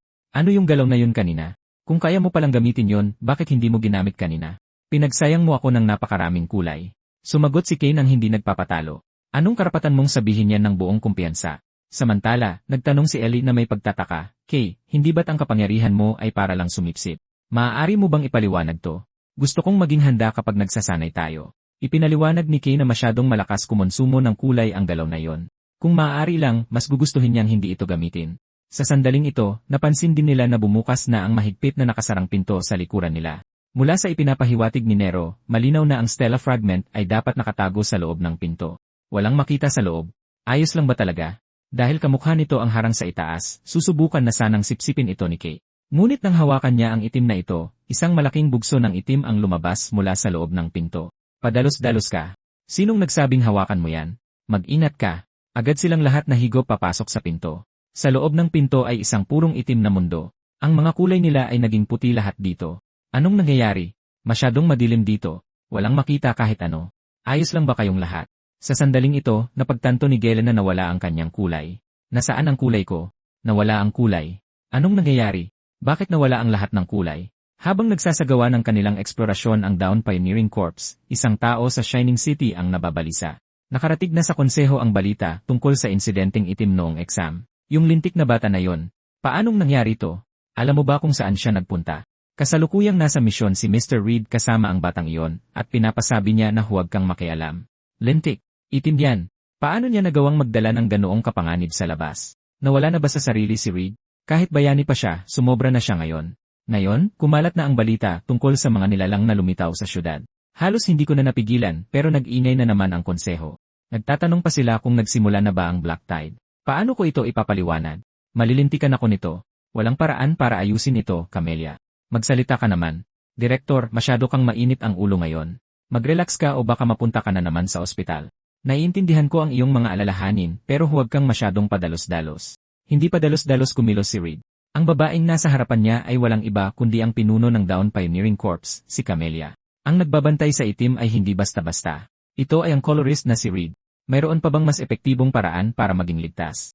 Hindi ko maisip na may mas gagaling pa sa kanya. Bukod pa riyan, sinadya niyang isama ang taong may mataas na panganib sa pagkakataong ito.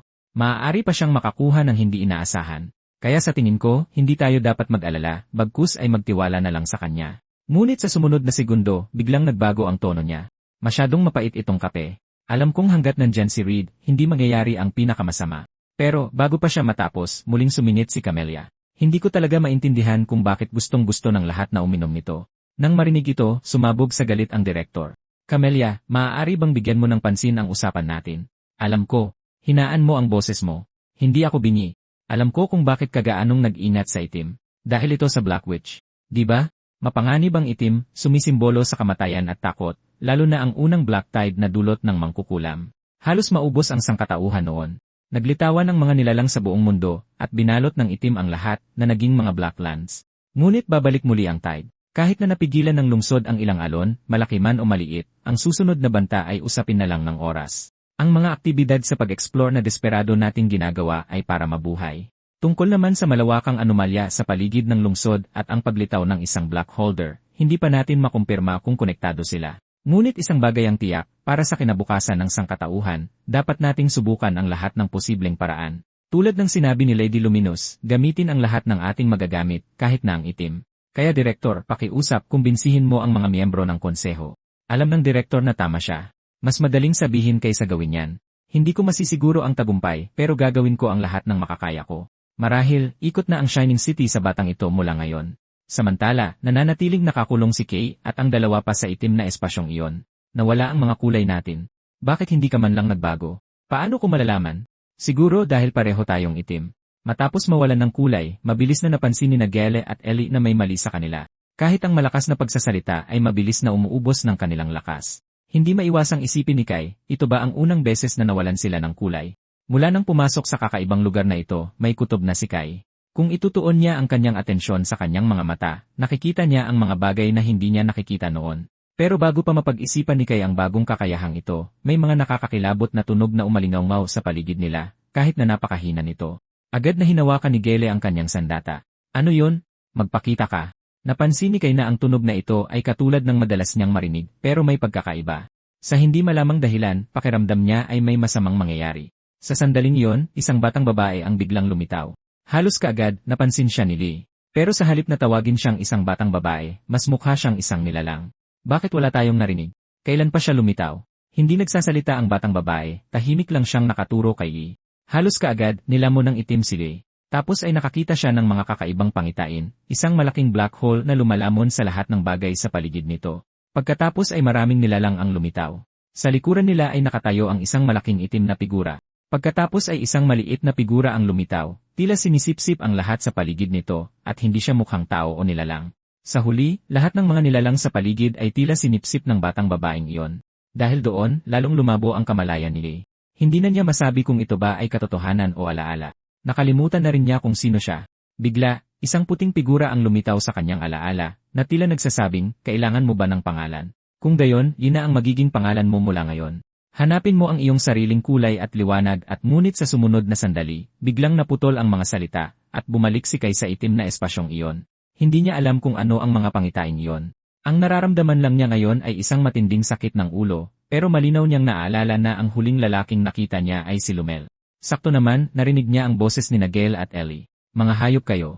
Halika. Umuwal si Gale habang patuloy na iwinawasiwas ang kanyang espada, habang si Ellie ay nakaluhod sa lupa at humihingi ng tawad na nagpapanik. Sorry. Sorry talaga. Umalis ka.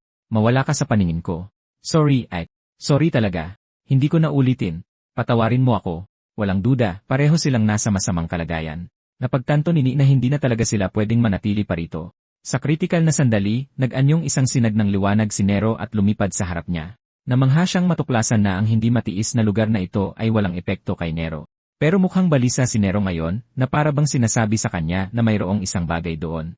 Kaya nagpa siya si na sundan ang bakas na iniwan ni Nero at siya satin ang kailaliman ng kadiliman. Pero bago yon, kailangan niya munang tulungan si Gale at Ellie na makataka sa kanilang mga bangungot. Bigla, pumasok sa isip niya na kung lahat ng ito ay sanhi ng itim, may solusyon si Baby Nero na naiintindihan ang intensyon ni Lee. Agad na nagbuga si Nero ng matinding liwanag. Nang makitang bumuti ng malaki ang kanilang kalagayan, nagpa siya si I na tingnan mag-isa ang lugar na binanggit ni Nero.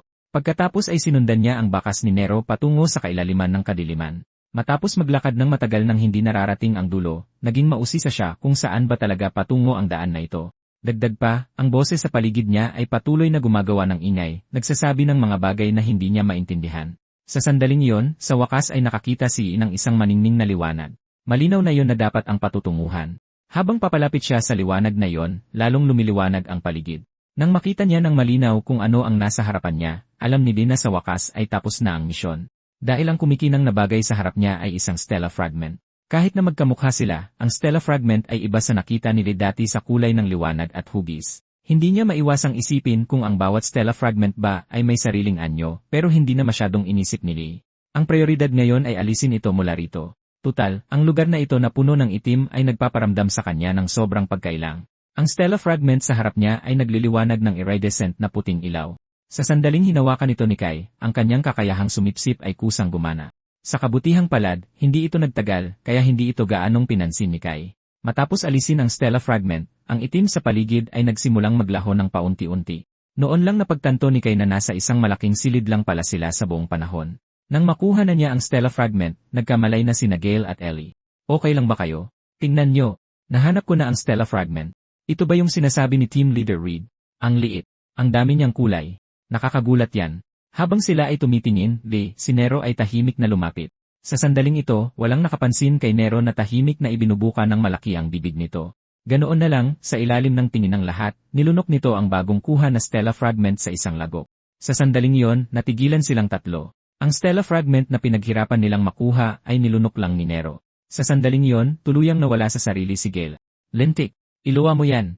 Nang makita ito, mabilis siyang hinila pabalik ni Kay. Bitawan mo si Nero. Ang hindi nila alam, isang malaking bitak ang lumitaw sa kisam ng silid. Pagkatapos ay patuloy na bumabagsak ang mga debris mula sa itaas ng kanilang mga ulo. Bagamat nagtataka sila kung bakit biglang gumuho ang lugar na ito, wala na silang oras para hanapin ang dahilan ngayon. Anuman, ang pinakamahalagang bagay ngayon ay ang makaalis dito. Samantala, ang pangunahing puwersa na kalahok sa aktibidad na ito ng paggalugad ay metodikong nagpapatuloy sa kanilang mga nakaplanong gawain. Bukod sa pagkuha ng mga resources, ang isa pa nilang layunin ay tukuyin ang high-risk na nilalang na iyon. Di nagtagal, batay sa mga baka sa lugar, natukoy nila ang high-risk na nilalang, ang humanoid creature, ang Sword Demon, na ang mga atake ay laging dumarating bago pa man makakilos ang sinuman. Inakala ni Orantia noong una na mga nilalang lang ito na nag-aagawan ng teritoryo, ngunit hindi niya inaasahan na ang isang panigpala ay isa sa mga Black Hands ng Black Witch. Ang mga nilalang sa mga pioneering zone ay dumarami kamakailan. Hinala niya na maaaring may kaugnayan din ito sa Sword Demon. Tapos na ang investigasyon dito. Umatras na tayo. Pero hindi na tayo malayo sa destinasyon ng operasyong ito. Natapos na natin ang pangunahing misyon. Napunan na ang ink at mga raw materials. Hindi na kailangang patuloy na sumuong sa panganib. Tutal, bukod sa investigasyon, layunin natin na masanay ang mga rookie sa Blacklands. Nakamit na natin yon. Ngunit halos kasabay ng pagtatapos ng pagsasalita ni Arancia, isang nakakasilaw na pulang ilaw ang sumabog sa di kalayuan. Walang duda, galing ito kay Reed, at ang tanging makakapagpakilo sa kanya ay malamang ang Sword Demon. Pagkatapos, ilang sunod-sunod na atake ng paghiwa ang tuluyang kumumpirma sa kanyang hinala. Agad na binigyan ng babala ni Arancia ang iba. Para makasiguro, kinuha pa rin niya ang kanyang spoit at sumugod. Tutal, bilang isang team leader na kapantay ni Reed, ang kanyang lakas ay hindi dapat maliitin. Nang makitang hindi nila kayang iwasan ang hiwang iyon, direkta niyang winasak ang atake gamit ang isang hampas ng martilyo. Tapos na ang paggalugad. Bumalik ang lahat sa forward base agad-agad. Makikipagkita ako ngayon kay Team Leader Reed. Naiintindihan? Ibabalik ko ang lahat.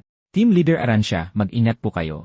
Pagkatapos ayusin ang mga susunod na gawain, naging kulay kahel na agos ng liwanag si Arancia at naglaho sa kanilang paningin. Sa kabilang banda, ang mga epekto ng laban ng Sword Demon at ni Reed ay ginawang wasak na ang paligid.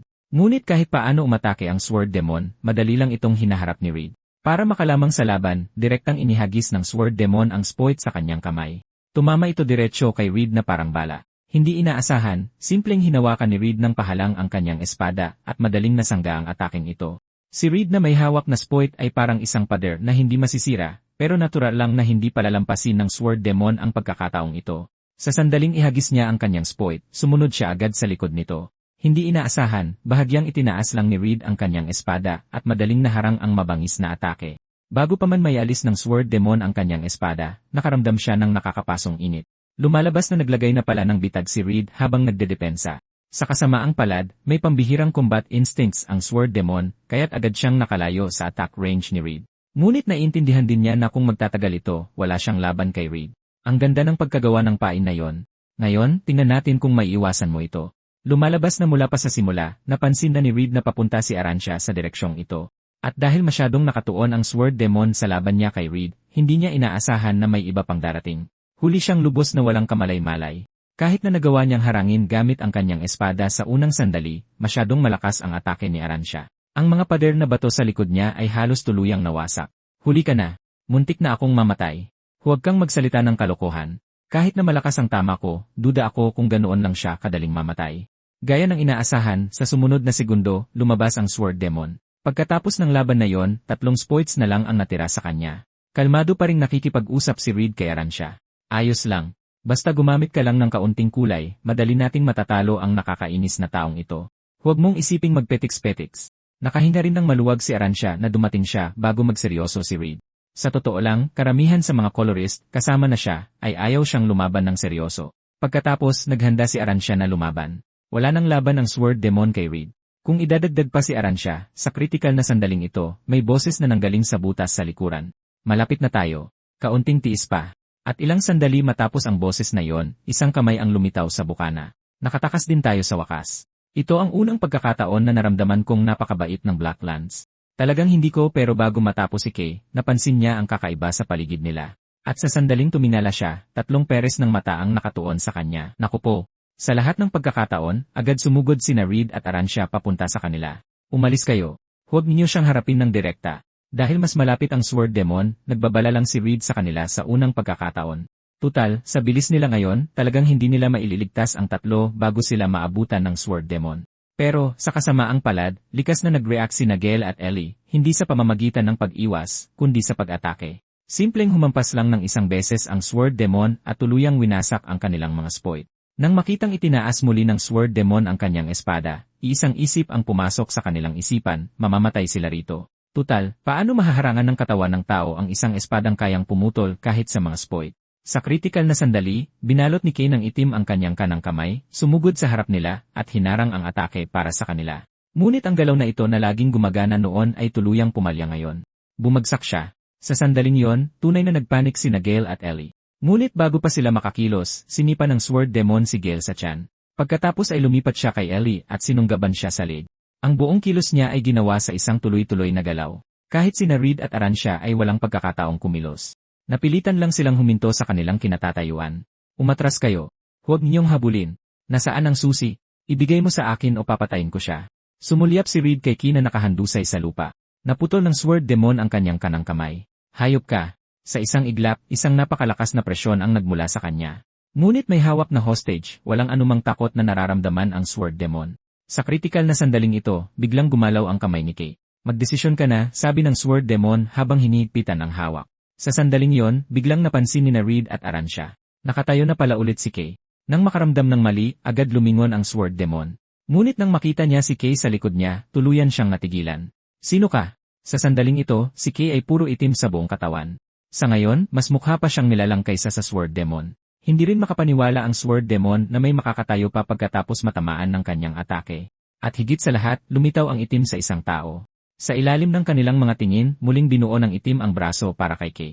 Sa sandaling inabot niya, isang nakakatakot na puwersang humihigop ang nagmula sa kanyang kamay. Sa isang saglit, kahit ang Sword Demon ay nabigla. At higit sa lahat, mukhang ang Sword Demon lang ang target ng pagsipsip na ito. Napakabilis ng lahat ng pangyayari kaya kahit sina Aransya at Reed ay hindi nakakilos. Nang hawakan ni Kay ang kanyang liig, saka lang sineseryoso ng Sword Demon ang batang nasa harap niya. Sa oras na ito, natauhan si Aransya at iniligtas sina Ellie at Gale. Nang makita ang eksena, naramdaman ni Reed na sumasakit ang ulo niya. Hindi niya inasahan na si Kay pala ay lalamunin ng itim. Dahil kung walang magiging aberya, magiging isang nilalang si Kay na tulad ng Black Hand. Samantala, napansin din ng Sword Demon na may mali sa lalaking nasa harap niya. Ang taong ito na may itim na kulay ay ninanakawan pala siya ng kulay. Sa mga mata ng Sword Demon, si I ngayon ay katulad na nung isa. Sa wakas ay naintindihan niyang si Yu ang susi. Ngunit bago pa siya makapag-isip pa, nagbago na naman ang itim kay Yi. Ang itim na kumakalat mula sa kanyang braso ay tinubuan ng hindi mabilang na bibig na may matutulis ng ngipin. Agad na napagtanto ng Sword Demon na hindi ito maaaring magpatuloy. Agad niyang kinuha ang kanyang espada at humataw pababa. Lahat ng itim na kumakalat mula kay Yu ay naputol. Pagkatapos ng sagupaang iyon, alam ng Sword Demon na hindi magiging ganoon kadali ang pagkuha kay Lee, kaya nagpasya siyang putulin muna ang mga braso at binti ni Lee. Halos kaagad, humataw siya ng 12 ng beses kay Lee, ngunit bigla niyang naramdaman na may mali sa pakiramdam mula sa kanyang espada. Lumalabas na walang epekto ang mga hagupit na yon kay Lee ngayon, at si Lee, habang tinitiis ang mga atake, ay hinawakan pa ang armas ng Sword Demon. Kusang tumingin pababa ang Sword Demon at natuklasan ang isang malaking bahid ng itim na kumakalat patungo sa kanya. Bago pa siya makagat ng itim na yon, mabilis siyang tumalon sa ere. Walang duda, ang kasalukuyang lakas ni Liu ay lumampas sa inaasahan ng Sword Demon. Bakit ka tulala? Bago pa makalapag ang Sword Demon, humataw muli si Aransya gamit ang kanyang martilyo. Mamatay ka, kasuklam-suklam na bastardo. Napakalakas ng paghampas na ito ng martilyo, na literal nitong dinurog ang espada ng Sword Demon. Sa wakas ay napagtanto niyang ang pananatili rito ay tiyak na kamatayan. Kaya walang pag-aalinlangan, agad siyang tumakas. Tutal, nahanap na niya ang susi. Hindi na sayang ang biyaheng ito. Yung tusong yon, di ba't mayabang siya kanina? Bakit tumatakbo siya sa sandaling hindi na pabor sa kanya ang sitwasyon? Mister, papunta siya sa direksyon niyo. Kailangan natin siyang pigilan bago siya makarating sa kailaliman. Saan ka pupunta, maruming daga?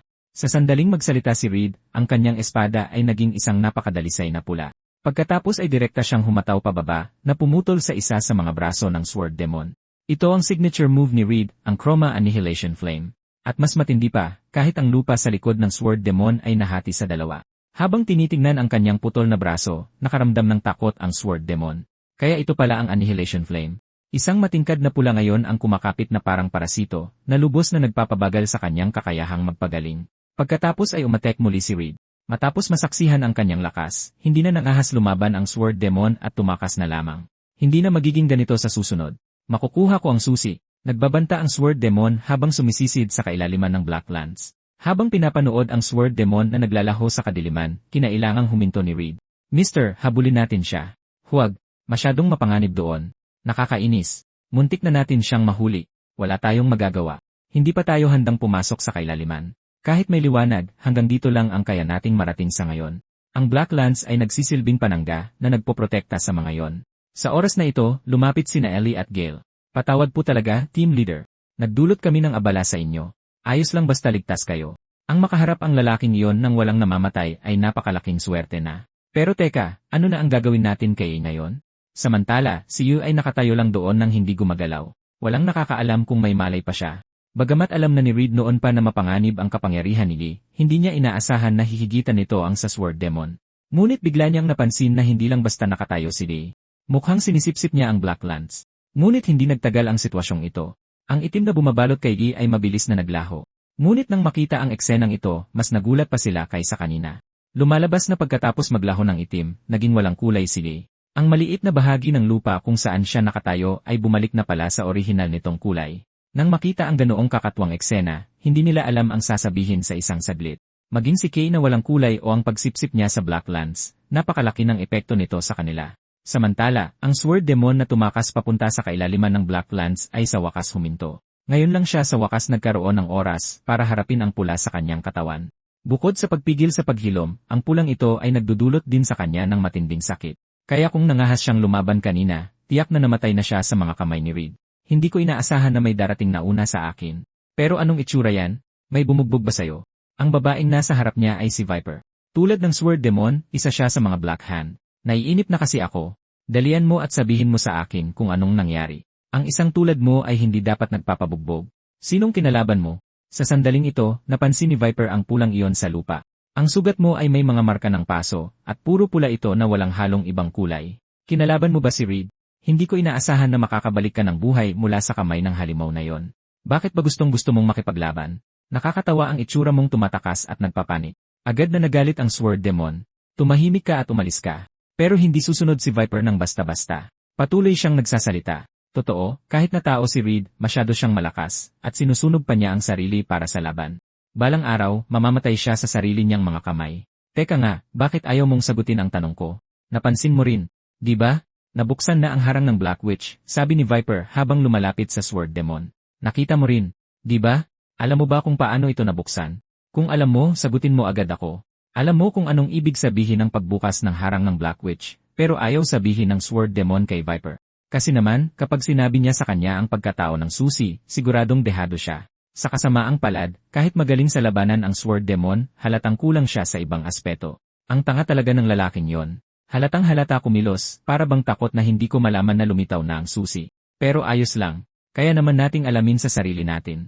Tinitingnan ang kanyang tangang mukha. Ang taong nagbukas ng harang ay siguradong may kaugnayan sa mga tao sa lungsod. Ipagpatuloy lang natin ang paggalaw sa mga nilalang tulad ng ginagawa natin. May lalabas ding bakas. Kung gayon, maghanda na tayong gumawa ng gulo. Pagkatapos bumalik sa Shining City, nagtipon ang lahat sa kwarto ni Kaye sa ospital. Medyo mabigat ang atmosfera. Unang bumasag sa katahimikan si Reed. Wala akong mukhang maihaharap sa inyong lahat. Nagmalaki ako na hindi ko hahayaang masaktan kayo, pero nabigo ako sa huli. Patawad. Responsibilidad ko ang lahat kung bakit naging ganito. Pagkatapos ay inilabas niya ang isang sirang kompas, malungkot na iniisip sa sarili, noon man o ngayon, nasa kaawa-awang estado pa rin ako. Anong klaseng bayani? Sa huli, wala akong pinagbuti. Nagsalita si Ellie para pagaanin ang loob niya. Hindi yan totoo. Kung isa sa alang-alang ang survival rate ng mga baguhang pioneer, napakagaling na nang nagawa mo. Kung wala ka, hindi kami makakabalik ng buhay. Sa susunod, siguradong lalakas kami at hindi ka na namin hihilahin pababa. Sa sandaling ito, nakaupo lang si Marie doon, hindi alam ang gagawin. Nang bigla siyang hanapin at sabihin kasama sila ni Kai, nabigla siya. Tutal, ang lalaking nasa harap niya ay ang pinakasikat na colorist ng Shining City. Noong una, akala ni Marie sila ang may gawa nito kay Kai, pero sa ngayon, mukha naman silang mabubuting tao. Kahit na sinabi ng nurse na magigising na si Kai, wala pa ring galaw hanggang ngayon. Marie ang pangalan mo. Tama ba? Kaibigan ni Kai. Nang marinig si Reid na nagtatanong, mabilis na sumagot si Marie. Narinig mo kanina. Ayos lang si E. Hindi mo kailangang mag-alala ng sobra. May isa pa akong itatanong sa'yo. Hinahanap namin ang isang nilalang na nagngangalang Nero. Alam mo ba kung nasaan ito? Nang makitang lumabas si Nero mula sa anino ni Lee, biglang napasigaw si Gale. Tingnan nyo. Nandyan lang pala. Sa wakas, nagpakita ka rin. Nang makitang nag-iinay siya, maging si Nero ay mukhang walang masabi. Team Leader Reed, siya ang kumain ng Stella Fragment. Nero, dahil nawala ka, alam mo ba kung gaano kahirap para sa amin na magpaliwanag noon? Naiisip ang kahihiyan noong oras na yon, hindi mapigilan ni Gale na sumugod. Hindi inaasahan, hindi lang niya nabigong mahuli si Nero, inapakan pa nito ang kanyang ulo. Pagkatapos ay direktang sumisid si Nero sa mga braso ni Marie. Nag-alala ako sa'yo, Nero. Kaya pala nagtatago ka sa anino ni Kay. Salamat sa Diyos at ligtas ka. Nang makita si Nero sa harap niya, hindi alam ni Reed kung bakit, pero palagi siyang nakakaramdam ng pagiging pamilyar. Nang pinaghihinalaan niyang imahinasyon lang niya ito, biglang ibinuka ni Nero ang bibig nito, saka iniluwa ang Stella fragment na nilunok nito. Nakahinga ng maluwag si Ellie, talagang iniluwa niya ito ng kusa. Mabuti naman. Nag-alala ako kung paano ito ilalabas. Inabot ni Reed ang Stella fragment, sa wakas ay nakahanap ng isa pang Stella fragment. Saglit, napuno ng pighati ang kanyang mga mata. Para dito, napakaraming tao ang nagsakripisyo. Sa kabilang banda, nakita muli ni Yu ang Sword Demon sa kanyang panaginip. Nang muling humampas sa kanya ang espada ng Sword Demon, bigla siyang nagising. Doon niya lang napagtanto na lahat ay nakatayo sa harap niya ng walang dalos. Nasaan ito? Saan napunta ang lalaking iyon?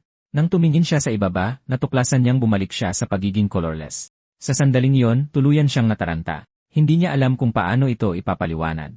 Baka sipain na naman siya palabas ng Pioneering Corps dahil sa pagiging colorless. Itaas mo ang iyong ulo. May ginawa ka bang mali? Bakit ganyan ang itsura mo? Makinig ka. Wala akong pakialam kung ano ka. Kung ikukumpara sa inaalala mo, napakagaling ng performance mo sa unang exploration. Iyon ang tunay na mahalaga. Sa totoo lang, hindi ko inaasahan na magagawa mo ito ng ganito kahusay. Patuloy kitang pipiliting magsumikap mula ngayon. Sana handa ka sa isip. Maligayang pagdating sa aking team, yay. Nang marinig ang mga salitang ito, sa wakas ay nabitawan ni Lee ang pasanin sa kanyang puso. Nasabi ko na lahat ng kailangan kong sabihin. Kung mayroon kang gustong sabihin, sige lang. Kailangan kong makita si Lady Luminous ngayon, kaya mauuna na ako. Siya nga pala, isang paalala, hanggat hindi nakakatanggap ng espesyal na utos ang Pioneering Corps, malaya kayong lahat na gumalaw. Pagkaalis ni Reed, unang nagsalita si Ellie. Kay, marami kang dapat ipaliwanag, pero hindi ako magtatanong ng sobra. Naaalala mo ba kung ano ang nangyari pagkatapos mong mawalan ng malay? Dahil kasama dito ang higanting nilalang na sanhi niya sa Ink Waste Site, at binalaan siya ni Reed na ilihim ito. Kaya kailangang magdahilan ni Kay na malabo ang kanyang alaala. CJ, palalampasin ko muna sa ngayon dahil mayroon kang bagay na hindi mo masabi sa akin. Nagsasabi ako ng totoo. Pero mas importante, may paraan ba para maibalik ang kulay ko? Sa sandaling ito, sinabi ni Marie na huwag mag-alala dahil nakahanda na siya. Pagkasabi nito, nagsimula siyang maghalungkat sa kanyang bag. Tapos ay inabot niya ang isang bote ng itim na tinta kay Kay. Lumalabas na ang boteng ito ng itim na tinta ay lihim na nakuha ni Marie mula sa Ink Waste Processing Facility. Hindi maintindihan ni Ellie kung bakit sila magdadala ng isang bagay na kasing delikado ng ink waste. Sabi ni Kay, personal niyang tinta ito. Sigurado ka? Lason yan. Pero bago pa matapos magsalita si Ellie, direktang ininom ni Kay ang lahat ng tinta sa bote. At pagkatapos inumin ito, dahan-dahang bumabalik ang kanyang kulay. Sa sandaling ito lang naramdaman ni Kay na puno na ulit ng lakas ang kanyang katawan. Pero habang masaya sila, napakasama ng tingin ni Gele. Tapos na ba kayong mag-usap? Babalik na ako. Sinabi niya ito, pero tumayo sa harap ni Kay. Bumalik na sa normal ang braso mo. Pero, alam mo, tanging mga recovery-type colorist lang ang may mataas na kakayahang magpagaling ng mga parte ng katawan. Hindi niya maintindihan kung paano ito nagawa ni Kay. Pero ngayon, mas gusto niyang magtanong kay Kay. Bakit mo hinarang ang atake para sa amin noon? Hinding-hindi niya malilimutan ang eksenang hinarang ni Kay ang ataking iyon para sa kanila. Naramdaman ko lang na nasa panganib kayo, at naramdaman ko na sa kakayahan ko, kaya ko itong harangin. Pero nabigo ako at muntik nang, huwag kang magsalita ng kalokohan dito, sabi ni Gale habang kinukwelyuhan si Kay. Sinong nagsabi sa'yong tulungan mo ako? Ang bigla niyang pagsiklab ay nagpagulo sa lahat. Naiinis talaga ako sa'yo. Nang makitang sinasaktan ni Gale si Kay, hindi na nakatiis si Marie at sumugod para pagalitan siya. Anong ginagawa mo? Bakit ka bigla na lang sumisigaw? Nang marinig ito, hindi na nakipagtalo si Gale. Sa halip, binitawan niya si Kay, tapos umalis ng walang imik. Galit pa rin si Marie. Anong problema ng lalaking yon? Paano siya aalis nang hindi man lang humihingi ng tawad? Paliwanag ni Ellie, huwag mo siyang pansinin. Ganyan lang talaga ang ugali niya. Sige, aalis na rin ako. Pagkatapos ng ilang panahon, maglaban tayo. Dahil magaling na ang kanyang katawan, plano ni Kay na bumalik sa workshop kasama si Marie. Pero sa sandaling ito, naisip niya ang robot na nakita niya sa mga guho.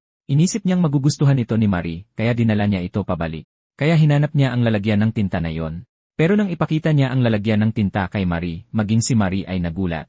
Walang duda, ang dinala ni Kay ay siguradong hindi simple. Sa kabilang banda, dumating si Reed sa isang lugar na makulay. Bigla, isang nakakasilaw na liwanag ang kumislap. Sa dulo ng mga hagdan na iyon ay lumitaw ang isang puting figura. Mabilis na nagulat si Reed sa kanya. Pagkatapos ng maraming araw, sa wakas ay may dala akong magandang balita para sa inyo. Gaya ng inyong hula, kaya nating buksan ang harang ng Black Witch. Lumalabas na ang babaeng ito na naglalabas ng makulay na puting liwanag ay ang maalamat na si Lady Luminous.